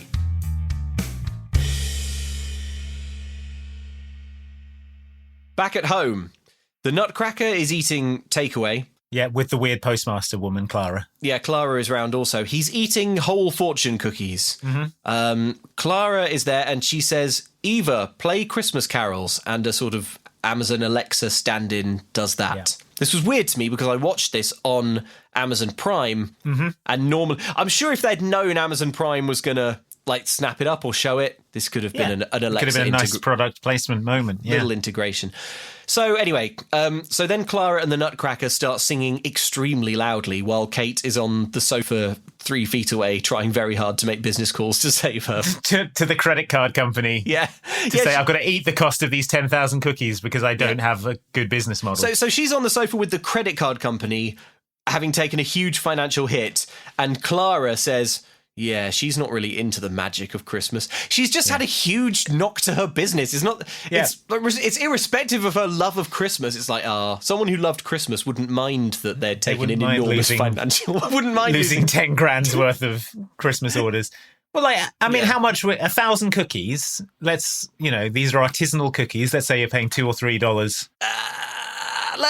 I'd be happier saying $1.50, seeing as we're ordering in such bulk. Okay, so yeah, she's just lost $1,500 worth of cookies there. Probably like the ingredients were about half that. So she's lost. I'm not being funny, but if that's what she's making off of this order, does this really matter? Because in literally 2 or 3 or 4 or 5 or 6 days, the film isn't really keeping track. She's going to send an invoice for like 20 grand. 20 grand to the army. Yeah. Yeah, this is taxpayer-funded cookies. Oh, well, that just makes me sick. Well, the bloated military budget, it's mostly it's mostly cookies, isn't it? If you look at the pie chart of military spend, it's mostly cookies for the troops. Yeah. The Nutcracker gives her a fortune cookie as he leaves that says, "It's time to believe in it." He's now, for some reason, the Nutcracker is now dressed in 80s surfwear. I'm not entirely sure. This is because Clara says that she has clothes that will fit the Nutcracker and bids him follow her. So now he's dressed like a kind of Saved by the Bell vaporwave star. Or, you know what he looks like? He looks like one of the interrailing teens in my French textbooks at school in like the year 2000. It's like he's headed straight for the auberge de jeunesse. Yes, no, absolutely. Yeah. He's enjoying a fish mac from McDonald's. Yeah. So he carries. So Kate falls asleep on the sofa, and in an enormous overstepping of boundaries, he carries her up to bed. Yeah, he touches her with his hands, places her into her bed. Tucks her in. He looks at the solo picture of her enjoying Christmas as a child that she keeps at her bedside. And he whispers, "It's going to be a Merry Christmas, Kate." Yeah.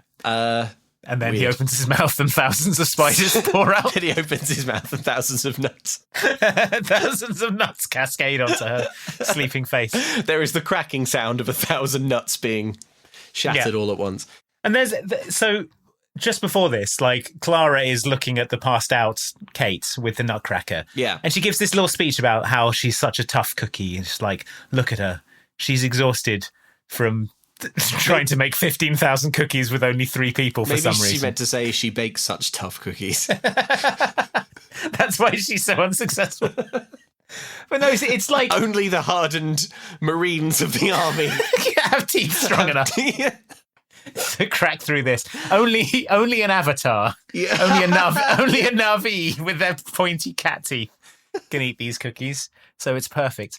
No, but the way she's like talking about Kate as she's asleep is like she's some kind of charity worker she's like at a homeless shelter at night, and then during the day she's like working in a charity, and it's like, oh, she runs herself ragged doing all her good deeds.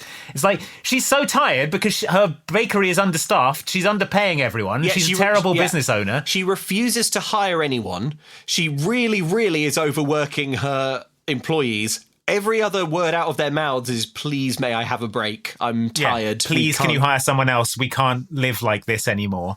Yeah. It's like, no. And she's like, you lazy sons of... You're so lazy. This movie actually, and we'll certainly come back to this theme, is shot through with a sort of kind of capitalist... sort of anti-worker. It really is, yeah. Kind of, weirdly, for a film about a sexual paranormal nutcracker, it's really shot through with a sort of like, anti-worker. There's a whole anti-union bit later on. Yeah. It's like, why do you hate the American worker? A very sexual nutcracker Christmas. Like, is this the position of Heartbreak Films? So the next morning, Kate descends to her stairs to find that the nutcracker has decorated. Yeah, he's got rid of the bad tree. Then there's a new tree. Yeah, he's out of his uniform, so I guess that was just supposed to be a brief visual gag. I thought this was the point at which he would take off the stupid uniform and, like, transition into comfortable, sexy sweaters. Like, you know, like a Christmas move, like a TV Christmas movie. Yeah, a Christmas hunk. Sensible, approachable, sexy sweaters that show off his figure. But it's nothing like that. He's back in his weird uniform. Yeah. So they go to the bakery, two of them. I want to talk again just about he's decorated in here, and it's the same kind of. It's like it's extremely neat and formal. It's like rows and rows and rows of poinsettia arrangements, like all along the walls. It looks like a hotel lobby at Christmas. Yeah, it's like there's no surface that doesn't have a little Christmas thing on it. These movies, Christmas TV movies, feel to me as if like aliens received a broadcast about Christmas, like in Galaxy Quest, and have interpreted it slightly wrongly. Yeah, it's like someone dropped a Christmas card out of the Christmas shuttle, and that card floated across the vacuum of space, and they found it. It's an AI-generated Christmas. It's like there's an awful lot of Christmas-ish things on screen, but it's completely soulless. It would be unlivable as a way of decorating your house. Yeah. Awful and expensive and unpleasant to be in. Yeah. So anyway, he presents her with hot chocolate and caramel popcorn. Yeah. They go to the bakery. There's a crowd outside the bakery. Well, you say crowd. Well, there's 6 people outside the bakery. The nutcracker sees someone watching him crack his nuts on their phone. That's right. He's gone viral. He's gone viral for cracking all of these nuts in his hands.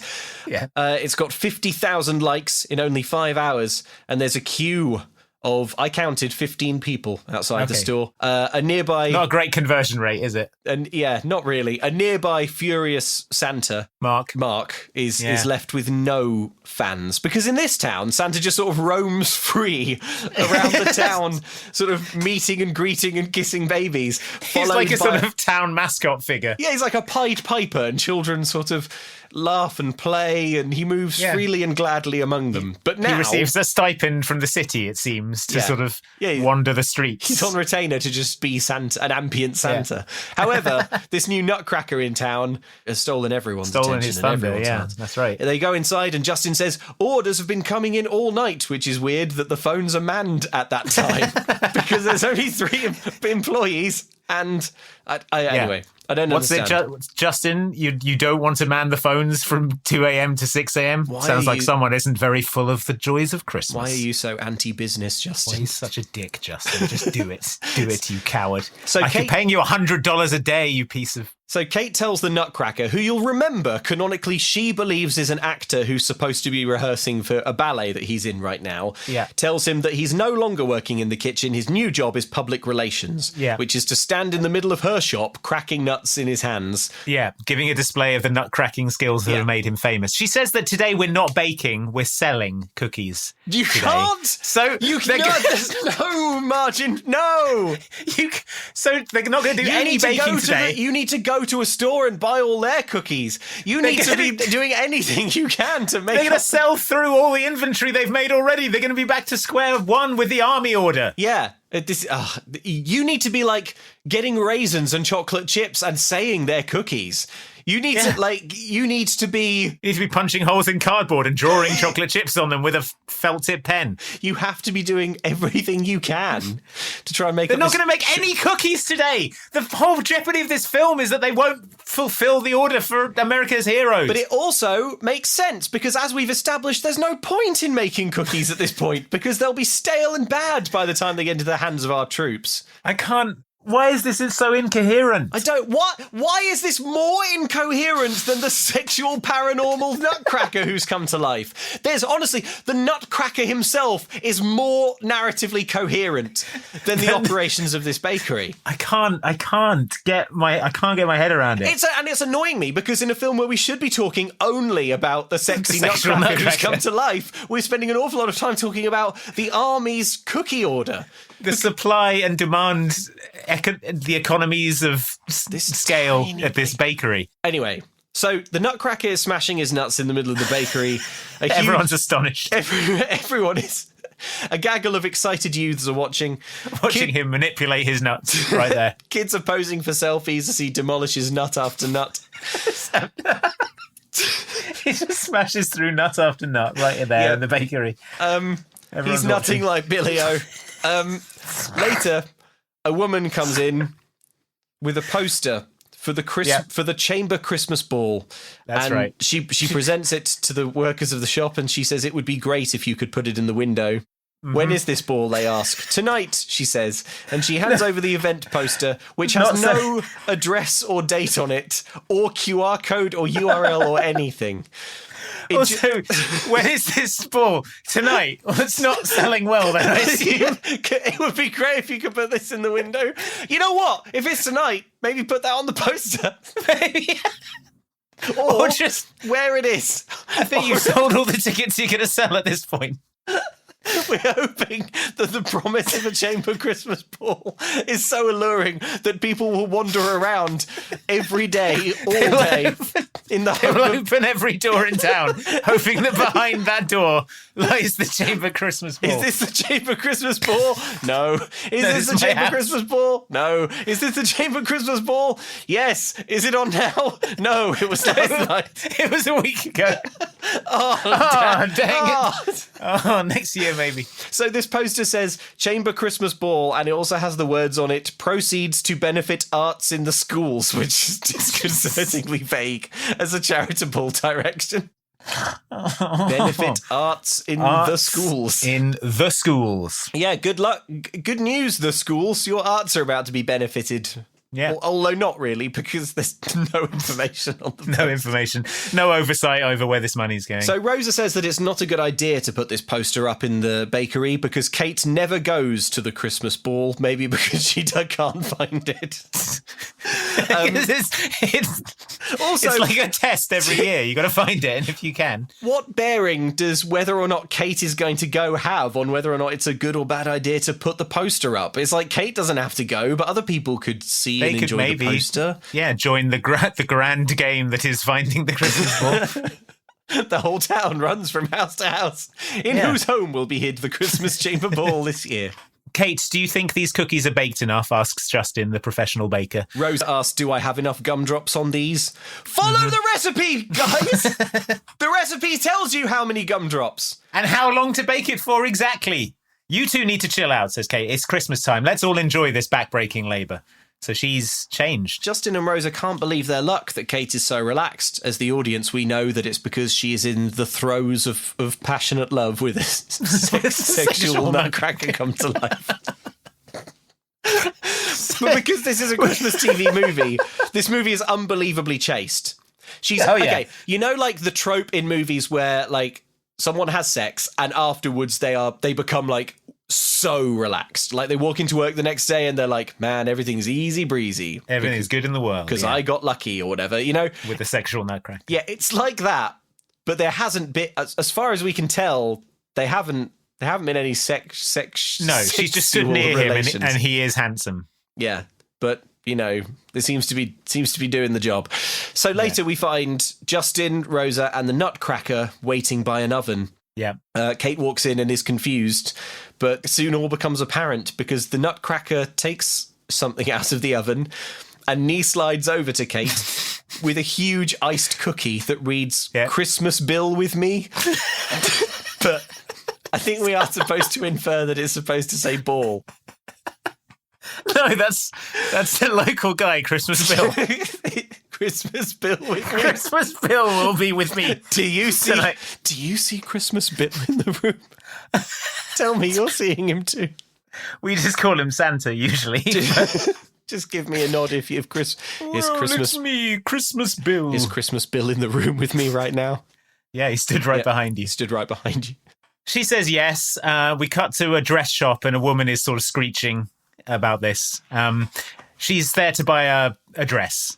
Yeah. And then she sees a dress and she goes, oh, that's a nice one. And then the dress woman says, Kate, not so fast. You don't find the dress. The dress finds you. I think that's what just happened, but whatever. Normally in a montage, I enjoy a montage in these... It really eats up the runtime, yeah. Yeah, it eats up the runtime and you don't really have to make notes. You can just write, there is a montage that gets across such and such and such. But not here, because this montage is Kate trying on a series of dresses that I can only describe as normal dresses.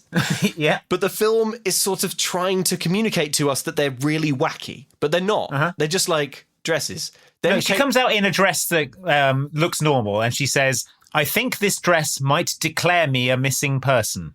What does that mean? What do you mean? I think this dress might declare me a missing person. I think this dress might Christmas Bill with me. But what does that mean? The dress is going to like hold a press conference and be like, unfortunately, Kate has been missing for 72 hours. We're forming search parties. Yeah, we'll be combing the woods later. We're looking for volunteers. If you don't know what Kate looks like, she's a woman who looks like she'd fit in me, her dress. She was last seen in me, this dress. I don't know. Then she starts spinning around and falls over. And she lands... From a standing position. Standing position. And she lands looking up at a dress. But we don't see the dress. We just see her seeing the dress. And she says, awestruck, I think the dress just found me. So she leaves the shop. She also takes a scarf for the Nutcracker because she sees it and is like, wow, this would go really nice with this uniform that he won't take off. It must smell terrible. Give this to me for free because I'm the most beloved woman in town. And the woman she's like, of course, Kate. Of course, Kate. We all love you. Everything you're doing to cookie the troops. So then she walks past a hairdresser's and she stops to get her hair done. Seems like Kate is finally looking after herself for once. Translation, she's stopping focusing on her career to instead sleep with a nutcracker. Sleep with a sexual nutcracker. Yeah. So... we cut to Kate's house. She's waiting to be picked up. Clara, the weird postwoman, is also there in a ball dress. Okay. Oh my God. So I think the movie is like set up that we're not supposed to see the dress yet. Yeah, because it's going to be such a dynamite reveal. Because it's going to be a dynamite reveal. It isn't going to be a dynamite reveal, but because the film has decided that it is going to be, now when we see Kate, we can't see the dress yet. So she is wearing an enormous crushed velvet cape. Yeah, which hides the cloak. Dress. She's dressed like a witch leading a ritual sacrifice. Yeah, I've got she's dressed like the Snow Queen or some shit. Yes. In my notes. Yeah. It's such a big cape. It looks like the cape is the garment. It looks like it's a big gown. I don't know what this ball is going to be like, but I will guarantee you that she is overdressed. Unless she's going to like the royal variety performance, she is overdressed for whatever. Unless she's going to the royal wedding and she is the princess. She's overdressed. She is literally dressed like a princess. She's dressed for her own coronation. Yeah. So the Nutcracker clops up on a horse and carriage. Yeah. I've just written down his large hat makes him look like an idiot. But Kate sees this and simpers to Clara, I'm going to the ball in a carriage. Yeah, Clara says, this isn't Cinderella. No one says you have to be home by midnight, and I strongly advise that you aren't. I'm telling you to have sex with a Nutcracker, Kate. I would say maybe do be home by midnight to have sex with him at your home. Yeah. I strongly advise you have sex with this Nutcracker, not in your house. At the ball in front of everyone. And then, Clara is also going to the ball, and they're like, well, bye, Clara.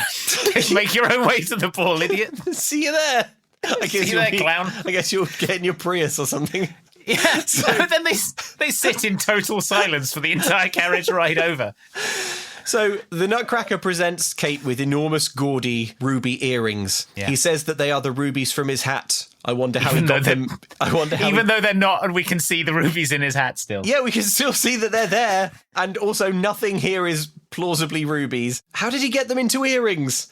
Add that to his list of weird paranormal powers. Jewellery. Yeah, jewellery magic. Okay, now the ball. Oh my God. The carriage pulls up.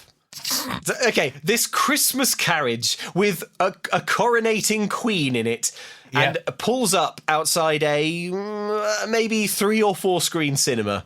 It is absolutely a local cinema. It is so clearly a cinema. The ball is in the cinema. It's got that thing outside. I can't remember what it's called. That says the box office. The marquee. It's got a marquee. It's got a box office. It's a cinema. It's a small cinema. A small cinema, no more than 4 screens. No. We see Evil X Mark arrive just before they get there with his new Squeeze Tiffany, and they are enraged to see Kate and the Nutcracker arrive in splendour. Looking so good and in splendour. Of course, it's going to turn out that they're horrendously overdressed, and actually Mark and Tiffany kind of nailed the vibe. Which, much more appropriately dressed for this holiday party in a cinema. So, the Nutcracker and Kate walk into what is very clearly a cinema access corridor in which tables have been set up for dinner. I've got a note here that just says the ceiling is so low. Yeah, oh man. So the room is mostly staircases, like carpeted staircases that lead off to screening rooms. Cinema screens. It's a liminal space, it's a room that you pass through. Maybe like there's a place where it looks like you could buy Revels and then sort of like get a pack of Sour Patch Kids. Yeah, and then off to the movies. It's got like a kind of conference centre carpet. So there are 2 areas to the ball. There's this like entrance bit. And then there's where the actual ball is. Neither is impressive, but I think the actual ball is like the conference centre of a hotel or something, maybe. The way this is presented in universe is like this is the most impossibly glamorous event. It's like the highlight of the social calendar. Yeah. To even attend is an honour beyond measure. Beyond description. It's indescribable, the magic of this provincial cinema. I feel bad ragging on the look of a low-budget movie, but also, like, low budget doesn't have to mean that something looks bad. It looks terrible. Yeah. I'm sorry, but it looks rubbish. Like, I mean, at least if they'd, like, green screened a impressive background, you'd be like, oh, it's green screen, but it looks, the background they have there looks like it's supposed to. Whereas this is a cinema that someone has staple gunned, like, snowflakes to the wall of. Yeah, it's got, like, strings of cheap lights trailing from the ceiling.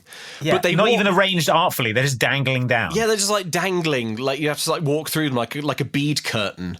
But like everyone walks into this and gasps in awe, and we get like sort of lingering shots of the decoration. Yeah, it's like Louis XIV throwing a party at the Palace of Versailles. It's presented in that kind of. Yeah, that's how it's presented. But it's like.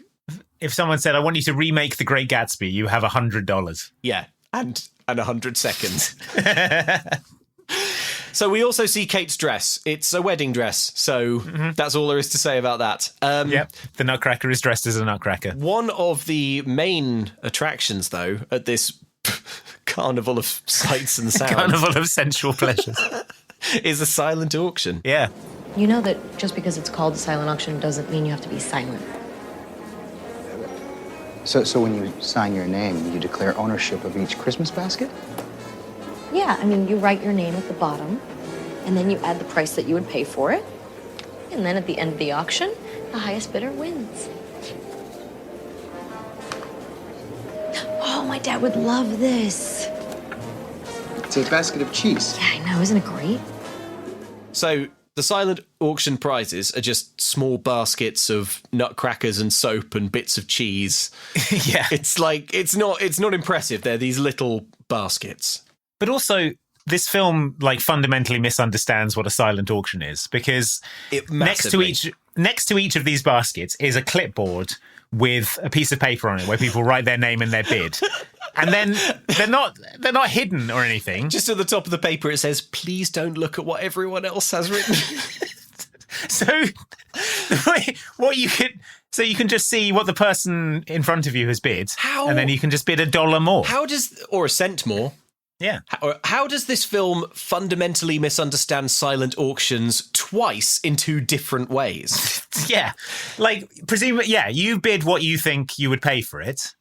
And then if you have the highest bid at the end, you're the winner. Yeah. That's how a silent auction works. You don't see the other people's bids, right? Yeah, there's normally like a box. Like a sort of polling station. Like you write it down and you put it in a box. You put it in a thing, and then they open them up and they're like, ooh, who won it? Yeah, but with this system, you could, as someone in this film does do, wait until a minute before the auction closes, walk around and write 1 penny more than everyone else has written, and win every auction. Yeah. So anyway, Kate sort of moseys around. She doesn't put her name down for anything, probably because she doesn't want any of it. Well, no, she puts her name down. She says, my dad would love this about a random basket of cheese. So she puts her name in for that. Bits of cheese and soap. She also buys a raffle ticket for a true... She doesn't buy a raffle. This film also fundamentally misunderstands raffles because there's a woman giving out raffle tickets to win a trip to Hawaii. Yeah. She gives Kate one, Rosa takes one, and then Justin takes like a whole roll of these tickets. No money changes hands at any point during this transaction. Yeah, I would just free. I'll just lift up the whole roll of tickets. I'll have the roll, please. I'll have the roll of tickets and also all... Good. Yeah. Kate sees a nutcracker in one of the gift baskets in this access corridor. The nutcracker is furious. This nutcracker is from China and he is from Germany.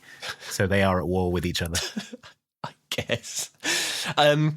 So then the film literally stops for about 1 second.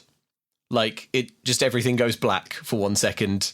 Mm-hmm. And then comes back. I think it's supposed to be a spot for an ad break, but they left it in the full version. Yeah, and it's like honestly, the film just is like winks out of existence and then is resuscitated 1 second later. It's really weird. Production got shut down, but then started up again. Yeah, it looks like a rendering error. I don't know. Anyway, whatever. A single frame of blackness. Yeah, no, it's more than it's like 1 second. So it's like because quite a long one. Yeah, it's like 24 frames of nothing, no visuals, no audio. It must be for an ad break, but it's just so abrupt and so jarring. Anyway. Yeah. Everyone takes their seats. Nutcracker and Kate, they sit down at their table. Everyone's chatting about the Nutcracker's nutcracking. The table, Mark by and the his way, girlfriend. is like a conference centre table covered in black cloth. Yeah, there's no sort of ornamentation. There are 3 small candles on it. Yeah. Everyone has a glass of flat fizz. Mark and his girlfriend Tiffany join. The woman who asked to be seated with her at the ball is nowhere to be seen. So I guess they didn't honour her request. This is what's wild. So Kate and the Nutcracker take a seat at this ball with every other character in the film. Yeah. It's one of about 5 tables. This ball is thinly attended. Like the amount of empty space. It looks like it would be too quiet. There would be no hubbub while you sort of sit and have a drink. You'd be able to hear every conversation, every cough. While you have dinner.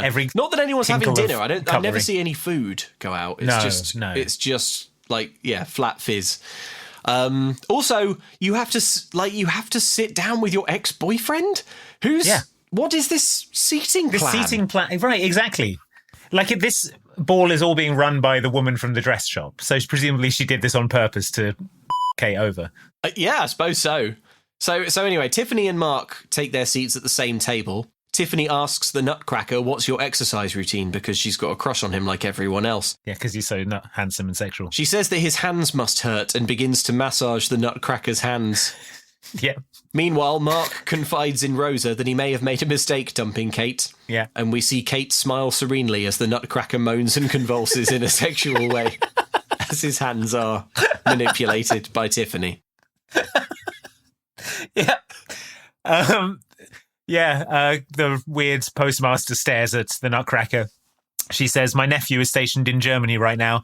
You're a little bit like him. He's a lemon zester." He's a melon baller. I was hoping he'd come home for the holidays. And the Nutcracker says, "Hey, maybe he'll surprise you." You should meet my niece. She's a cheese grater. She's a decorative toilet roll cover. We cut to the dress shop owner on the mic. The silent auction is closing in 1 minute and then the dancing will begin. So the Nutcracker goes off and writes on all the silent auction forms, like you can with this system. So he goes and does that, but now it is time for dancing. Where does dancing take place? Why? Back downstairs in the cinema lobby, of course. There is not much room to waltz here in the cinema lobby. Everyone else is having to do awkward little half steps to give Kate and Chip enough room to dance properly. Yeah, it's like 12 adults ballroom dancing around this very small bit of carpeted lobby. They make the mistake of showing it from above so you can see how like pokey it is. But because the Nutcracker is sweeping Kate off her feet with his tremendous dancing, everyone else is sort of pushed to the side, pushed to the fringes of the room where they're all doing like awkward little shuffly half steps trying to dance, but also kind of looking adoringly and approvingly at the sexual Nutcracker who is winning the hearts and minds of the town. Yeah, exactly. There's like about 30 people at this ball total. This ball could have been an email. So the Nutcracker's dancing around. At the bar, Tiffany looks at the Nutcracker and moans, "I love a man in uniform." Yep. The Nutcracker says to Kate, "Even when someone's not there, it doesn't mean they're not with you." This is in relation to Clara's nephew. Sadness over Clara's nephew not making it home for Christmas.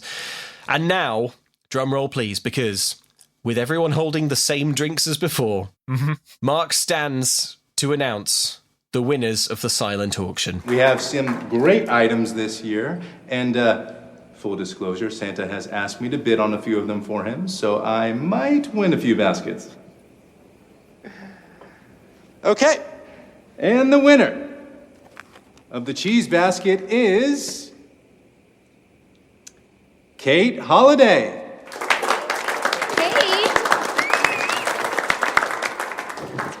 Thank you. Wow, there's some Parmigiano. The next item is a basket of Christmas games, DVDs, and popcorn. And the winner is Kate. Okay. So Kate, we see the first silent auction sheet. So we're able to see that Kate is now on the hook to pay $145 for a basket of cheese. I didn't see that. Listen, okay, What's so good about this scene is that the Nutcracker has gone round putting down large amounts of money for everything so that Kate wins all the silent auctions. In any other movie, this would be presented as a comic mishap because he is a Nutcracker from a ballet universe and doesn't understand how silent auctions work. Or money, and Kate would give him a fond bollocking. However, in this movie, it is presented like a grand romantic gesture, and Kate is swooning, and everyone is looking at Kate with burning up with jealousy that she has a man who would go round and commit her to paying $145 for every basket. So one of these baskets is what's it described as? Christmas games, DVDs, and popcorn. Wow! No price is too high. A box of DVDs. Got Broken Arrow on DVD in here. This is as well as Christmas games and popcorn. What was this? 2017? 2018. 2018 DVDs in 2018. Come on. So at the end of this, when she's won all these baskets, you see them surrounding her. I counted 8 baskets. Yeah. At 150-ish a pop. That's $1,200. She's out. Oh wow, that's pretty close to what she's going to make after tax. That's pretty close to what she lost on those cookies yesterday. Yeah, that's true. But Kate isn't like, I have to pay for all these DVDs and cheeses and soaps. Yeah. She's just like blushing and fanning herself. Well over market value for some cheese. She says, I didn't know I would win so much. It's presented like she's winning something through like skill or luck. Yes. It's being She's presented just the one who's like paying the most money for the DVD of Broken Arrow and some popcorn. Yeah. And also, like, it's everyone else is like, wow, cool. Oh, she did it. Isn't She really did it. But wouldn't it, if you went to a silent auction and you didn't win anything because someone had put $145 down for every basket of crap, yeah, you'd be like, okay, kind of a dick move. But then no one else gets anything. Then the raffle is drawn for the Hawaii vacation, and the ball organizer says, looks like someone is having a very nutty Christmas, like apropos of absolutely nothing. It's Kate. She's won that as well. So she's won every silent auction thanks to the Nutcracker, and the raffle thanks to nothing. Luck, I guess. The raffle, I suppose, could be a genuine bit of good luck. But the silent auction is just the Nutcracker committing Kate to pay for which she is absurdly grateful. I know. And everyone claps and cheers. If I were at this silent auction and I didn't win any of the baskets and I lost the raffle, one person won every single thing, I'd be pissed. I'd be pissed off as well. But mostly confused. I think I'd be in the car home just saying, like, what's wrong with Kate? Why did she spend $150 on the DVD of Broken Arrow? Why did she pay $150 for all these baskets of soaps and nutcrackers? Soaps and cheese. And also, why was her date dressed like a nutcracker? Why was her date cracking nuts in his mouth the whole evening? Why did he have receded gums and white stringy hair? I don't know.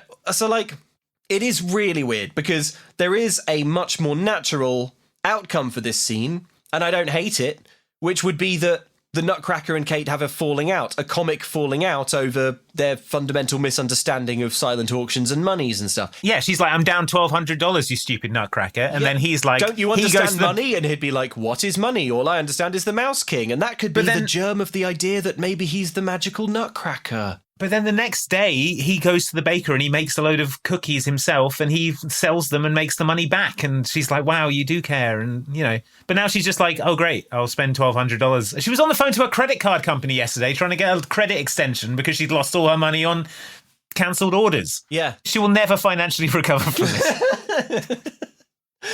I mean, she's just lucky the Nutcracker didn't put down more. Well, also, why did we know he doesn't understand money. Why did he choose $145? To be fair, he gave her a pair of earrings with rubies the size of hen's eggs in them. So I guess that's fine. So the next morning, Kate wakes. By the way, they end their date back at home. Kate has laid all of her baskets out on her bed. Yeah. There's loads of them. Yeah, like in a sort of heist movie where people are going to make love on a pile of money. She was going to bang this sexual nutcracker on a pile of her silent auction. On a pile of other nutcrackers. On a pile of Shrek 2 DVDs. So anyway, then the Nutcracker enters her bedroom. Yeah. He says, I just came to say goodnight, and then he goes to bed. Yeah. Hot. And everyone's like, woo-hoo! Getting pretty steamy in here. I like the way he said, I came to say goodnight and then went to bed. Yeah. This movie is running up against the problem that being a Christmas TV movie, they can't actually do any love. Well, if you know the anatomy of a nutcracker, you'll know that to open its mouth, you need to sort of swing its groin back into an unnatural position. So yes, I guess if you did want to kiss the Nutcracker, you'd have to sort of yoga him down on the floor. Yeah, you can't have his shape. You can't have his mouth and groin at the same time. So she wakes up the next morning in her ruby earrings, delighted. She goes looking for the Nutcracker, but his room, empty. Oh, no. The bakery, 9,000 cookies are still needed, but the Nutcracker is here doing something in the back room. That's right, he started early. He's made new cookies. Kate tastes one and they're good, but she needs to know the story of the cookie. Yeah. Wow, that is a great cookie. I took 3 parts nut flour, white chocolate, caramel, and superfine sugar. So what's the story of this cookie? The story is about a man who came to this country not knowing anyone, and the kindness of a woman who brought him into her home. I call it the nut chip.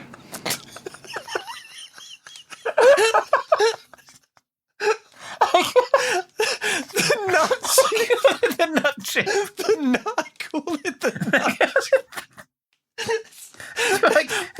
I can't imagine imagine a worse name. Objectively the worst name for anything.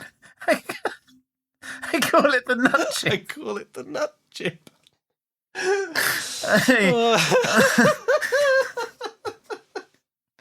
The nut chip. What do you call this wonderful cookie? Well,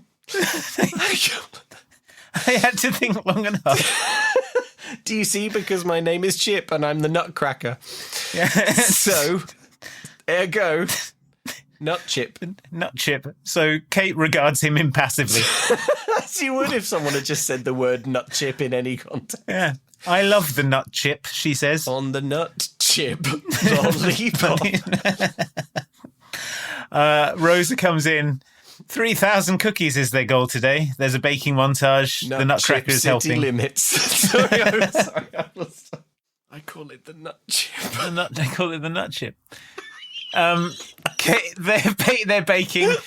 Kate is missing the timers going off because she's scoping out Chip's zone. Checking out his nut chip. Yeah, the school kids run in. They're clamouring for free cookies. Chip walks in and screams at them. He shouts, "Attention!" And then he gives away a load of cookie soldiers. How and where were they? He gives away 3,000 cookies. Where were they making cookie soldiers? Where do they have the oven capacity? They're not just making cookies. They're making all these other treats. In a previous scene, we saw them occupy the oven for like an hour just so that he could surprise her with a Christmas Bill cookie. With a big cookie about this character, Christmas Bill, that we've never seen or heard of. This bakery can make about 12 cookies an hour. Which isn't the capacity, doesn't have the scale to fulfill these orders. Maybe don't make things worse by making cookie soldiers and then giving them away to children for free. Then we cut to the kitchen. It's the end of the day. The nutcracker announces that they made 6,000 cookies today, which is impossible. He suggests, seeing as they're ahead, they're not ahead. I don't see how they are ahead, but fine. I think he's lying. There's no way. He suggests, seeing as they're ahead, why not take a day off? And Kate grudgingly gives her employees what I'm pretty sure is Sunday the 23rd of December off work. Yeah. She's like Rosa's like, oh, please let us have a day off. And Kate says, I don't know, tomorrow is Sunday. What the hell? Enjoy your Sunday the 23rd of December. Yeah, she's like, I don't know. Tomorrow is Sunday. Traditionally the day I work you hardest. Yeah, traditionally, as in biblical times, when we would absolutely flay our employees in the cookie mines. Yeah.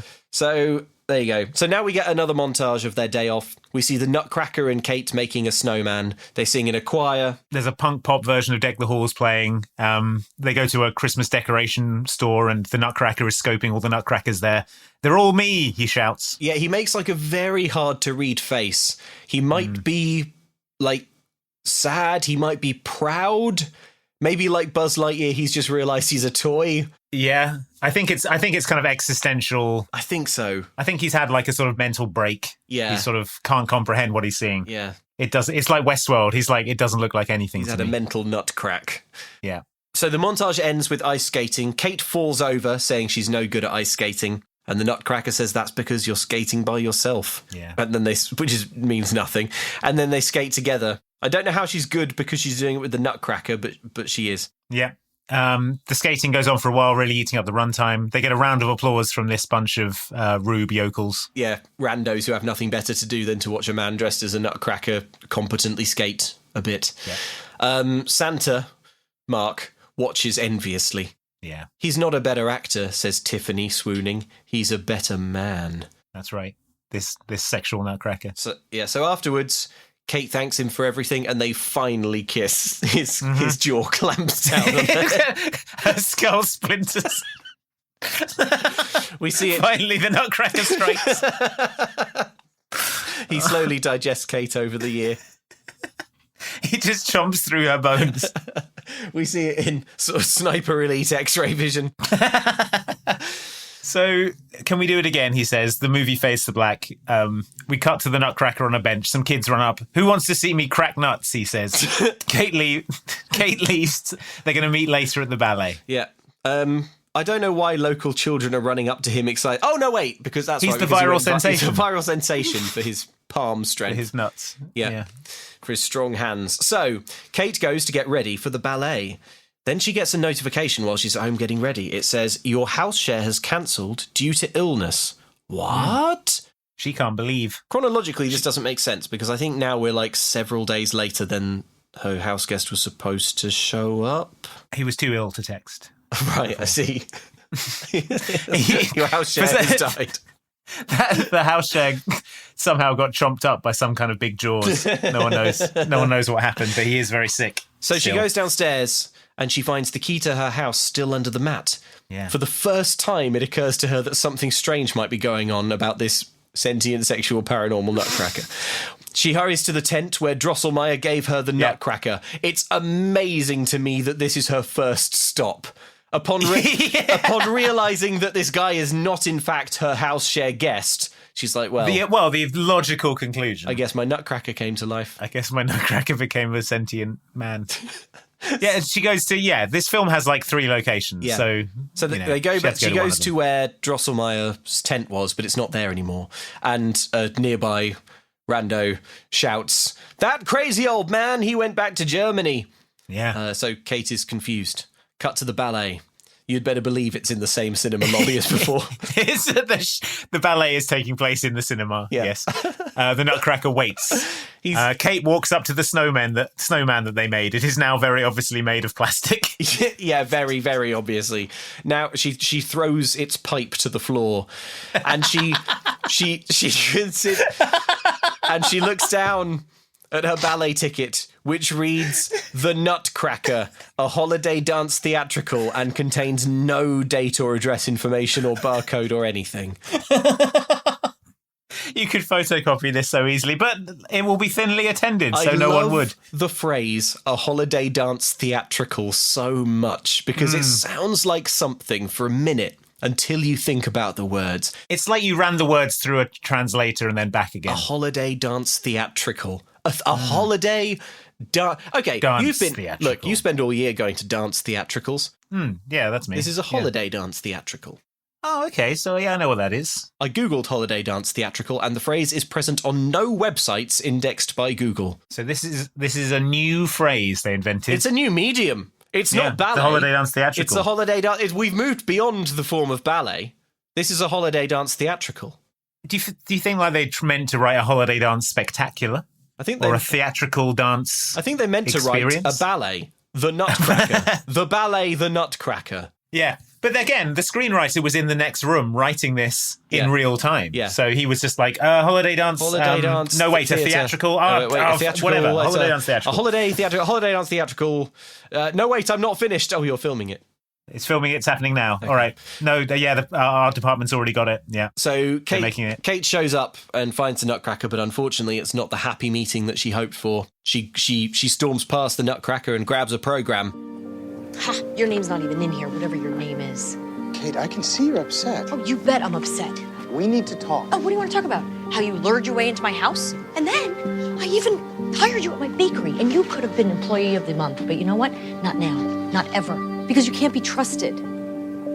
Kate, what's going on? You want to know what's going on? There was a house share guest that didn't show up, but somehow you did. I never lied to you. So after realising that this man isn't her house share guy, and in fact isn't alive, she then goes to meet him at the ballet as planned. Yeah. After this conversation, they take their seats. Kate, he's an alive nutcracker.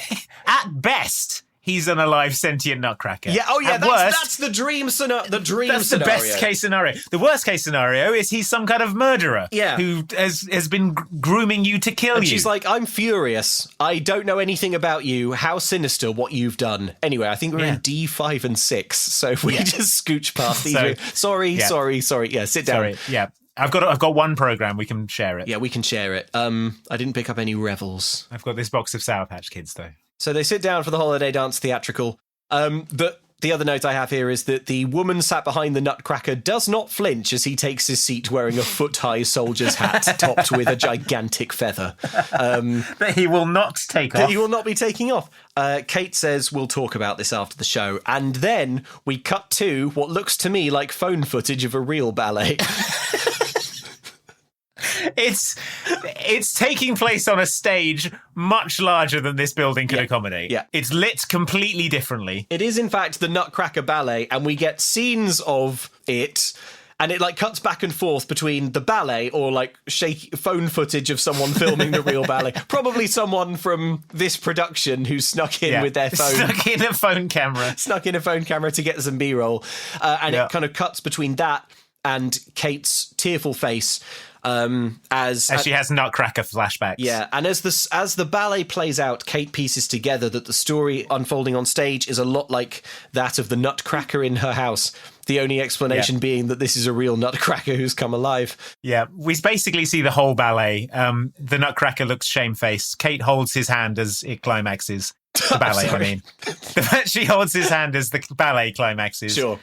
Everyone applauds. They walk out of the theatre together and she's like, wow, needless to say, you're a sentient sexual Nutcracker. She says, were you ever going to tell me that this isn't... You're a Nutcracker who came to life.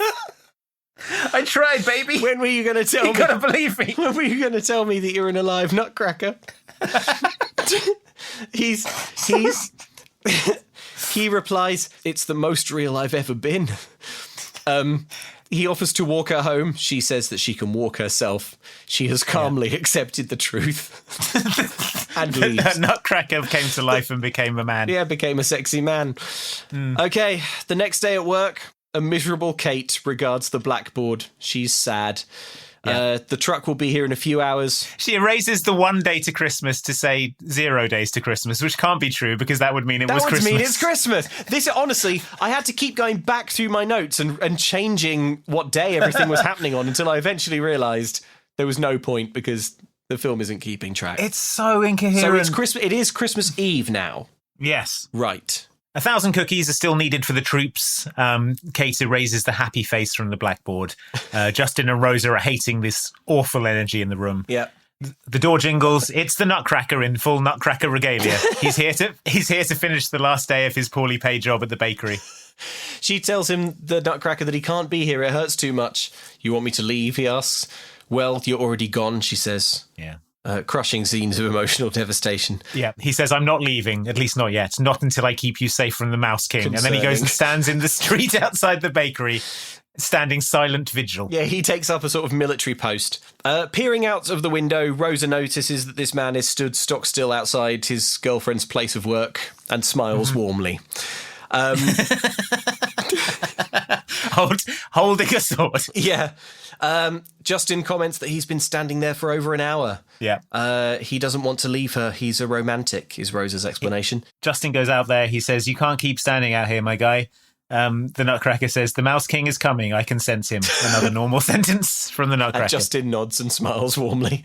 Justin says, the Mouse King is probably not coming. Which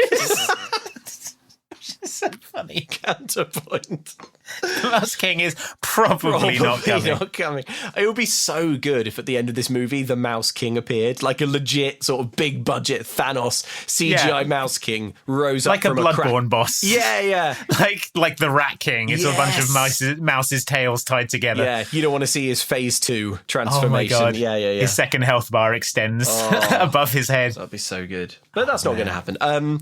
So Rosa finds Kate crying in her office. He's not real.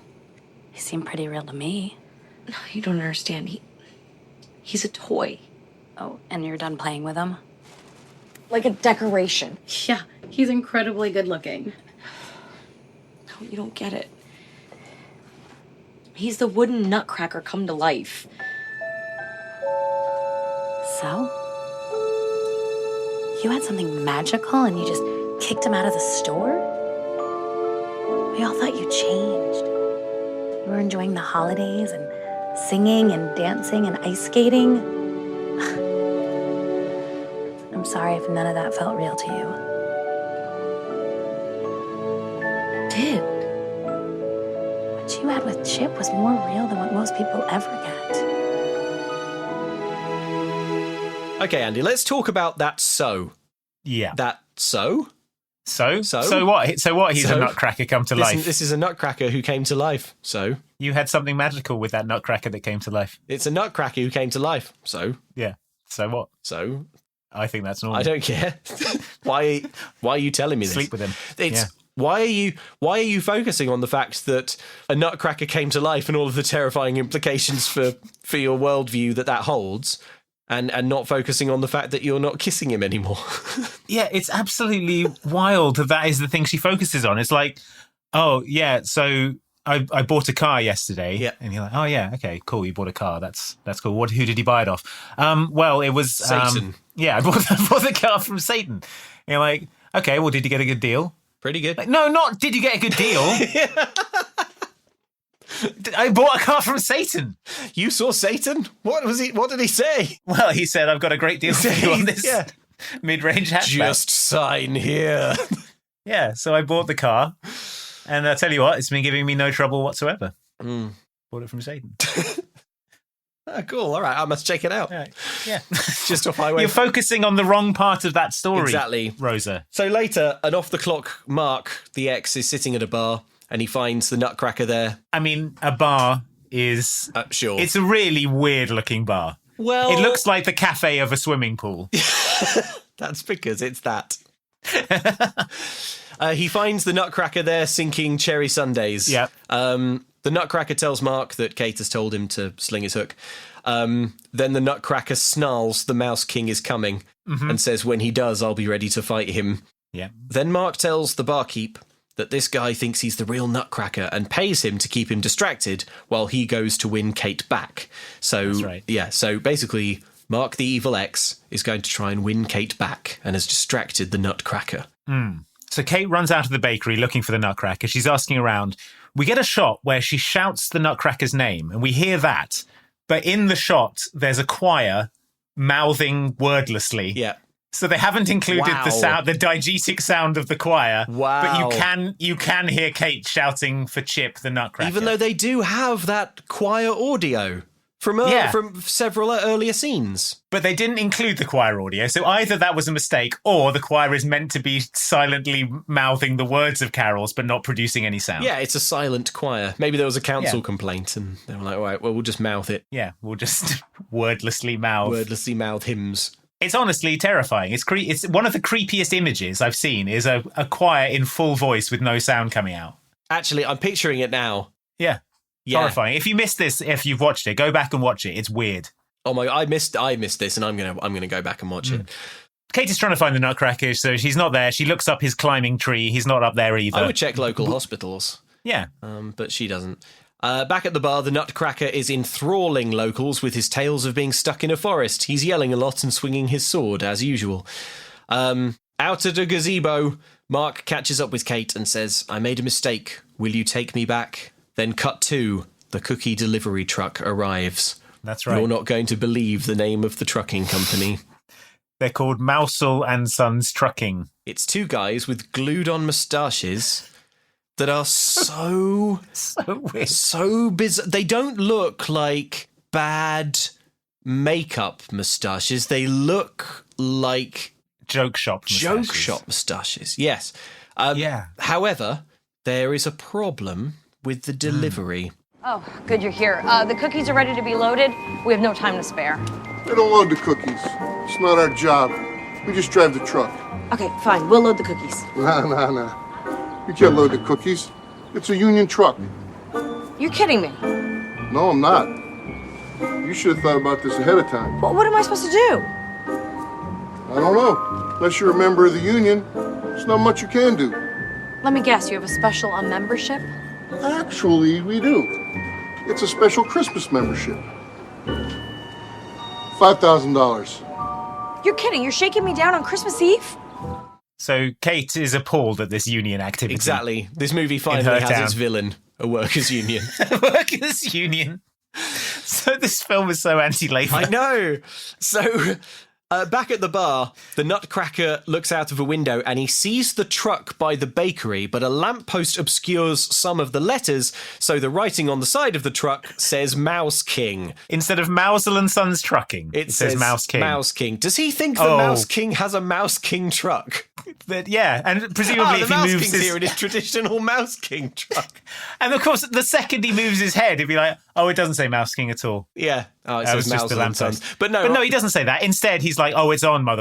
Yeah, he seems to say. Yeah, time to throw down with the Mouse King, as he's also like he talks about the Mouse King as if he fights him every Christmas. Yeah, so they're locked in perpetual combat. So why doesn't he see this history. truck and be like, "Well, it says Mouse King, but the Mouse King doesn't." The Mouse King doesn't drive a truck. Mouse King doesn't drive a small van. Or the next bit where the Nutcracker runs up to the Mousel brothers brandishing his sword, and they go, "Oh, I'm sorry, you appear to be two human men. I thought you were the singular Mouse King." But now I see you're just two human men. Yeah, but he says, "Get away from her, Mouse King. I will fight you, Mouse King." Yeah. So he's to these two confused men. He's waving his sword around.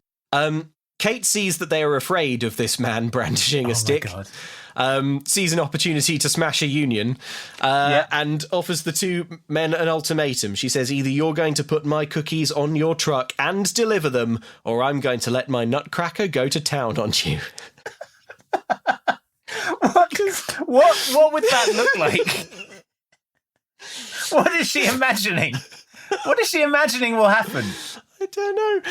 Maybe he's going to run them through the wooden sword. He's going to crunch their bones up in his pitiless mouth. Chomp, chomp. I don't know. Just I guess go to town on you. I guess she's probably just thinking that he's going to like hit them with his stick until they're dead.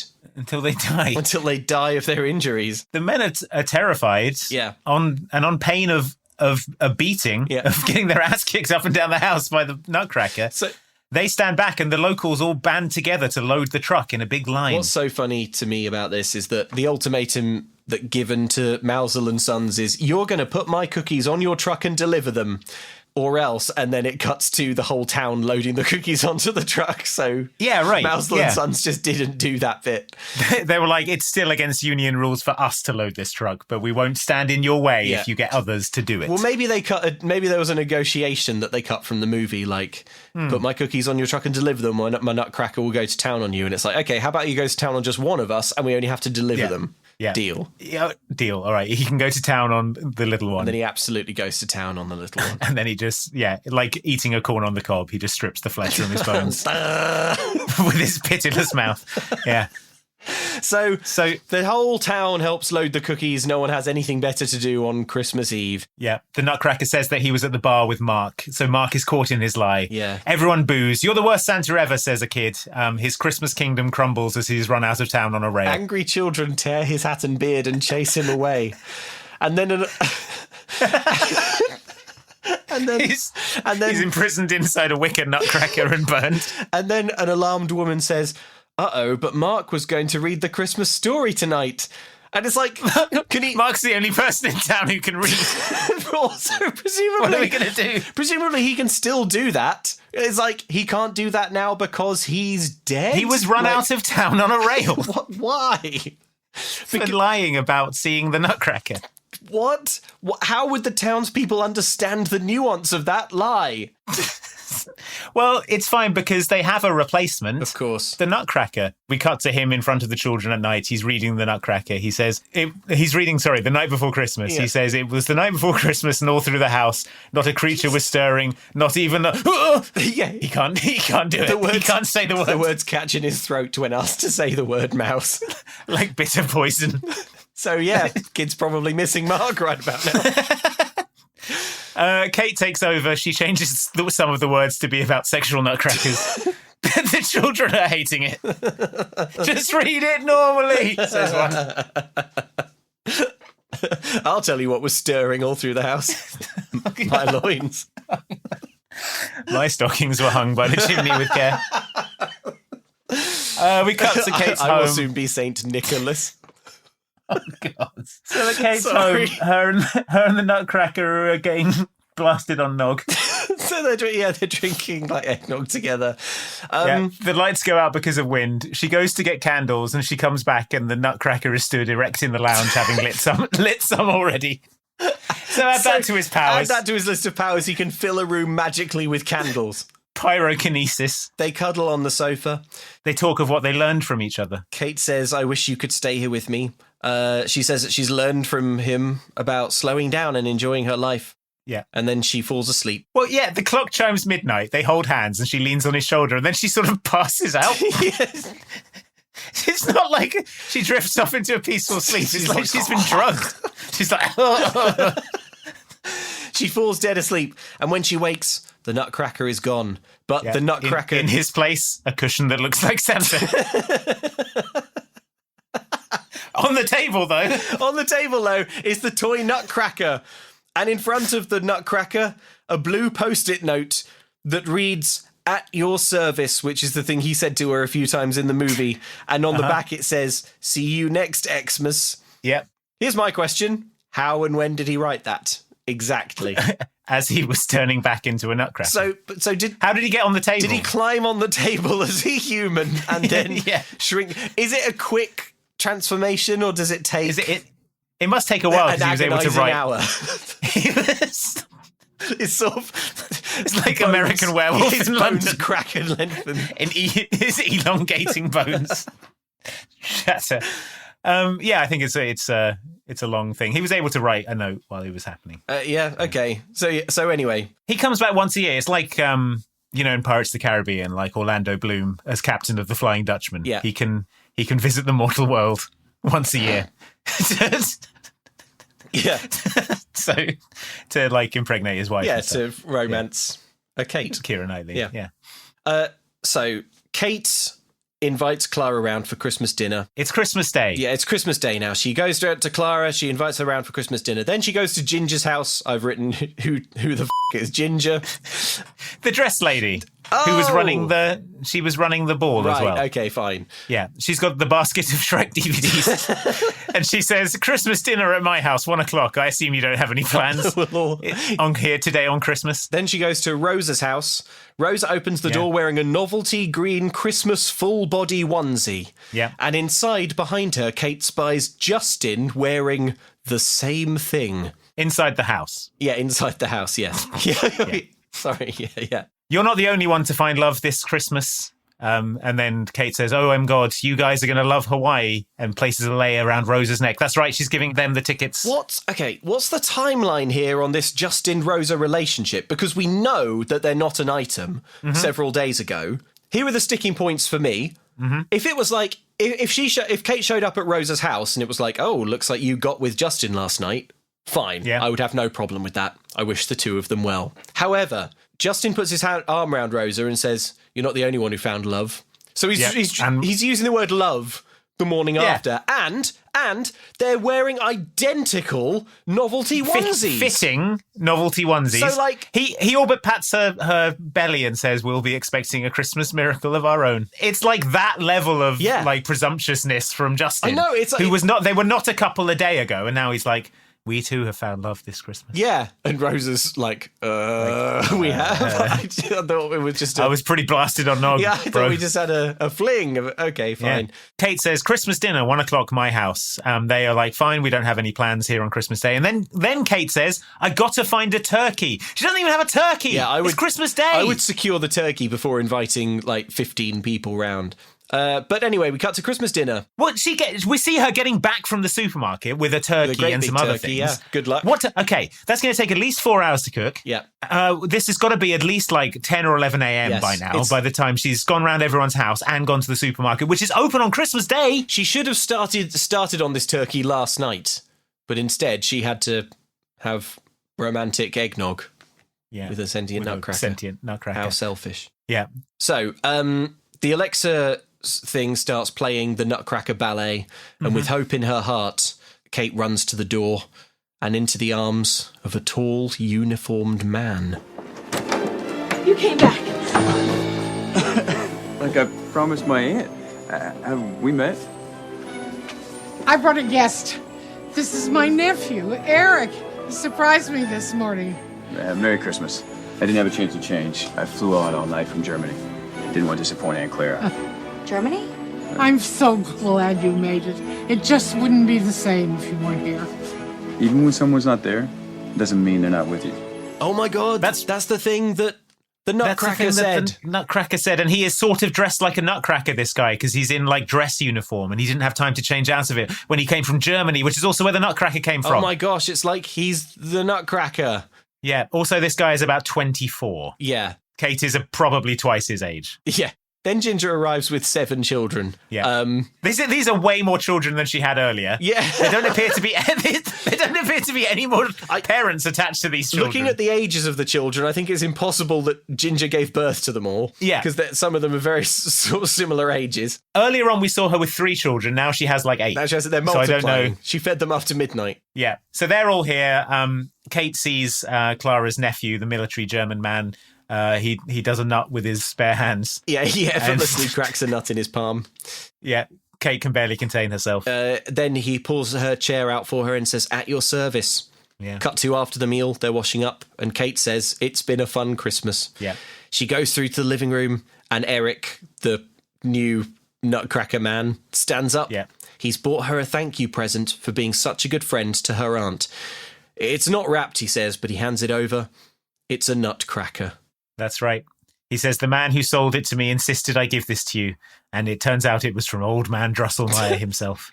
And there's a message from Drosselmeyer, which is, always remember, Christmas is a magical time. Your friend, Randolph Drosselmeyer. Uh-huh. A nutcracker is a terrible gift to give someone, and it is a appalling gift to bring someone from Germany that you don't really know very well. It's a huge use of precious suitcase space. Also, it's a bad gift to give when the nutcrackers you sell turn into human men. Because now you're going to have 2 of them running around. Okay, so the multiple nutcracker ending to this film is really troubling to me. The film is basically finished, so let's wrap it up. Okay. Yeah, let's wrap up the movie and then we'll get into it. So the off-brand Alexa starts playing Christmas carols. Everyone sings along.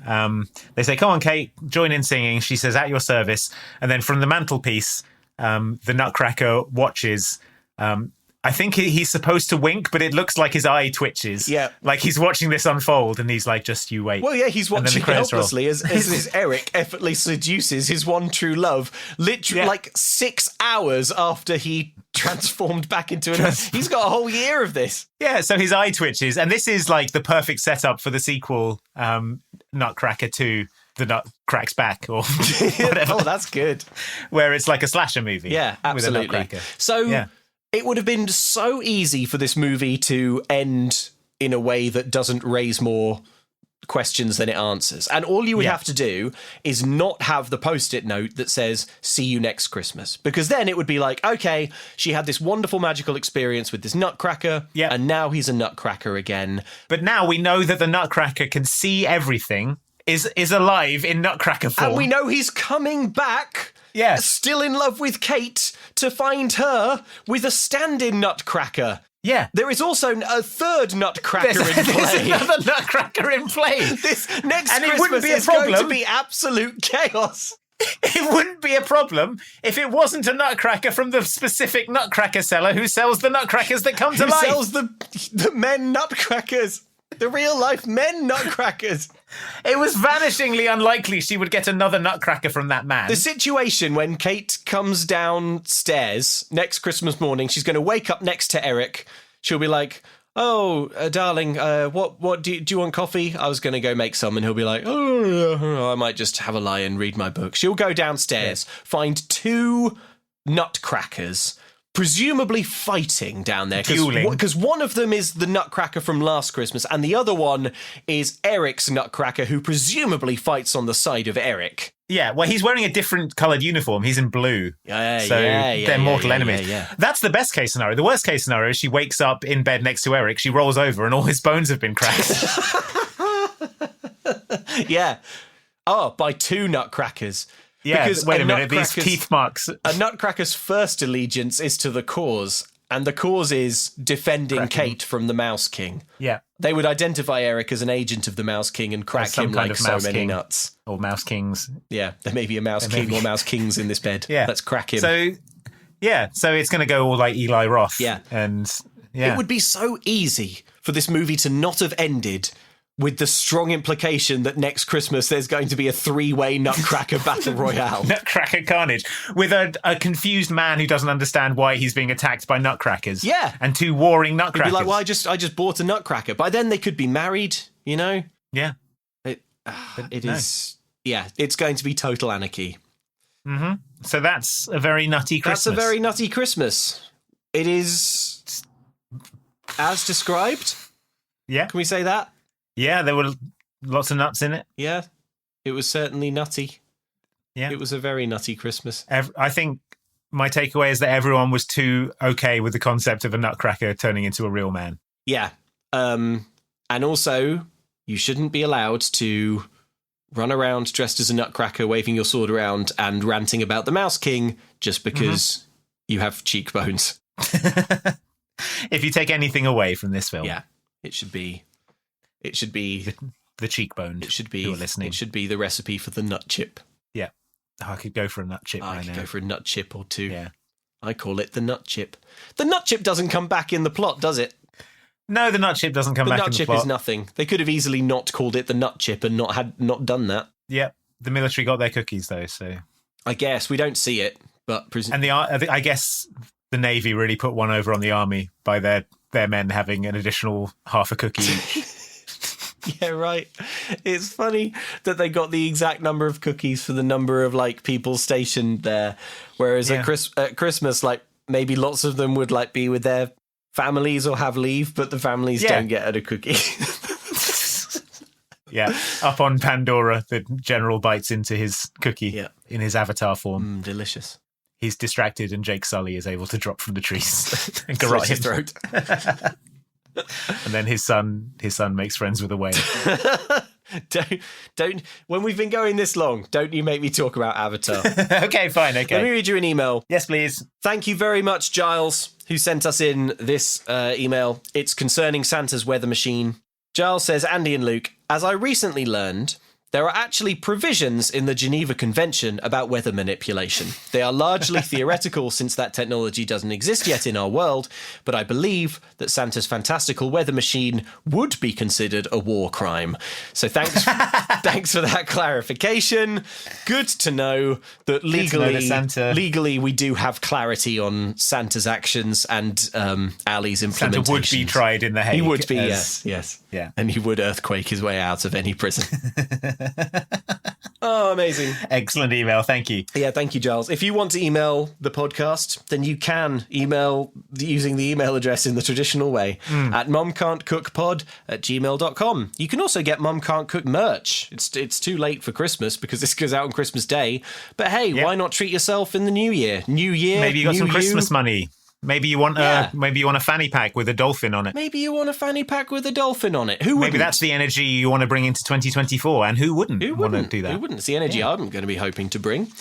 Mum Can't Cook Store is the URL there, and we are not going to be back in a fortnight. That's right. We're taking a little Christmas break for ourselves. So we'll be skipping one regular Mum Can't Cook episode, the one that would have gone out on the 8th of January, and we'll be back on the 22nd with a brand new DCOM.